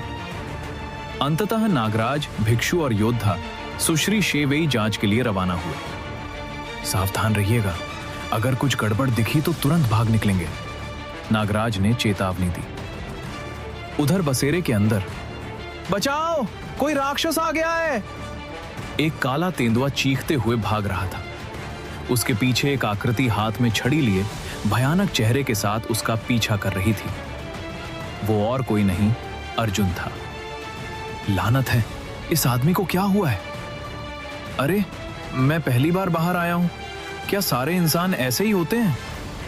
तुमने मुझसे झूठ बोला था कि इंसान हमारा खाना है। इंसान तो बहुत डरावने होते हैं। कुछ नए राक्षस तो रोने की कगार पर थे। भागते हुए झुंड में एक विशाल काला हाथी सबसे अलग दिख रहा था। उसने पीछे मुड़कर अर्जुन को देखा, फिर अपने साथियों से बोला, सब सुनो, मैंने इसकी एक कमजोरी पकड़ी है। वो इंसान अपने सारे हमले उस छड़ी के भरोसे कर रहा है। तो क्या हुआ? एक काले भालू ने पूछा। हाथी ने कुटिलता से मुस्कुराते हुए कहा, क्या ऐसा नहीं हो सकता कि वो सिर्फ हथियार के साथ शक्तिशाली हो, पर उसका शरीर कमजोर हो? इसीलिए वो छड़ी के अलावा और कुछ इस्तेमाल करने की हिम्मत नहीं कर रहा। एक काले सांप ने अपनी जीभ लपलपाई। बात तो सही है, इंसानों का शरीर हम राक्षसों के मुकाबले कमजोर होता है, और हमें तो प्रभु का आशीर्वाद भी मिला है। तो फिर? हाथी बोला। तो फिर क्या? मैंने उसे ठिकाने लगाने का तरीका सोच लिया है। अगर मैं उसके एक वार से बच गया और सीधे उसके शरीर पर प्रहार किया तो वो मर जाएगा। सांप ने कहा, ठीक है, तू कोशिश कर, हम तुझे कवर देंगे। धूम! हाथी अचानक अपनी जगह रुक गया। बाकी राक्षस भी तमाशा देखने के लिए दूर खड़े हो गए। इंसानी बच्चे, तेरा खेल खत्म। मैंने तेरी कमजोरी जान ली है। अब मरने के लिए तैयार हो जा। हाथी चिंघाड़ा। उसकी आंखें अर्जुन की छड़ी पर टिकी थी। बस छड़ी से बचना है और मैं जीत गया। अर्जुन उसके ठीक सामने पहुंच चुका था। हाथी की आंखें फटी की फटी रह गईं, पर अर्जुन उछला और उसने छड़ी के बजाय एक जोरदार लात हाथी के सिर पर चढ़ दी। धमाका। हाथी का सिर तरबूज की तरफ फटकर बिखर गया। मरने से पहले हाथी का आखिरी विचार था, वो छड़ी नहीं थी। हे भगवान, मुझे उस बेवकूफ हाथी की बात नहीं माननी चाहिए थी। इस बंदे का शरीर तो पत्थर से भी ज्यादा मजबूत है। भागो! राक्षसों का झुंड फिर से पागलों की तरफ भागने लगा। अर्जुन चिल्लाया, दिव्य पथ खर्द कला! और उसकी छड़ी से 100 फुट लंबी तलवार जैसी ऊर्जा निकली, जिसने भागते हुए राक्षसों को घास की तरह काटना शुरू कर दिया। उधर घाटी के प्रवेश द्वार पर नागराज और उसके साथी पत्थरों के पीछे छिपे अपनी सांसें रोके हुए थे। सावधान, सामने दरिंदों का मुख्य इलाका है, नागराज ने फुसफुसाते हुए कहा। भिक्षु ने प्रार्थना की, अगर कुछ बुरा हुआ तो मैं पीछे रहकर तुम्हें कवर दूंगा। तुम भाग निकलना। हम तीनों का मरना ठीक नहीं होगा। वे दबे पांव घाटी के अंदर दाखिल हुए। हाँ, उधर देखो, भिक्षु ने इशारा किया। वहां राक्षसों की लाशों का ढेर लगा था। हे ईश्वर, कितना बड़ा पाप है। भिक्षु ने हाथ जोड़ लिए। शिवेई को लाशें देखकर उल्टी आने लगी। सिर्फ नागराज ने उन लाशों का बारीकी से मुआयना किया और एक लंबी सांस ली। नागराज जी, क्या कुछ पता चला? शिवेई ने पूछा। नागराज ने सिर हिलाया और गंभीरता से कहा, निशान देखकर तो कुछ समझ नहीं आ रहा, पर एक बात तय है, जिसने इन्हें मारा है वो कोई बेजोड़ और बेहद खूंखार दरिंदा ही है। आगे? क्या नागराज और उसके साथी आगे बढ़ते हैं और देखते हैं कि वो खूंखार दरिंदा वास्तव में अर्जुन है, जो मजे में राक्षसों की धुनाई कर रहा है? आगे इन सभी सवालों के जवाब जानने के लिए बने रहें हमारे साथ, सिर्फ और सिर्फ पॉकेट एफएम पर। हेलो लिसनर, अगर आपको हमारी कहानी अच्छी लग रही है तो 5 स्टार रेटिंग जरूर दें, ताकि हमें पता चले कि आप लोग तो हमारी कहानी पसंद आ रही है। तो हमारी कहानी के और भी ज्यादा एपिसोड सुनने के लिए हमें कमेंट में नेक्स्ट एपिसोड लिखकर जरूर बताएं।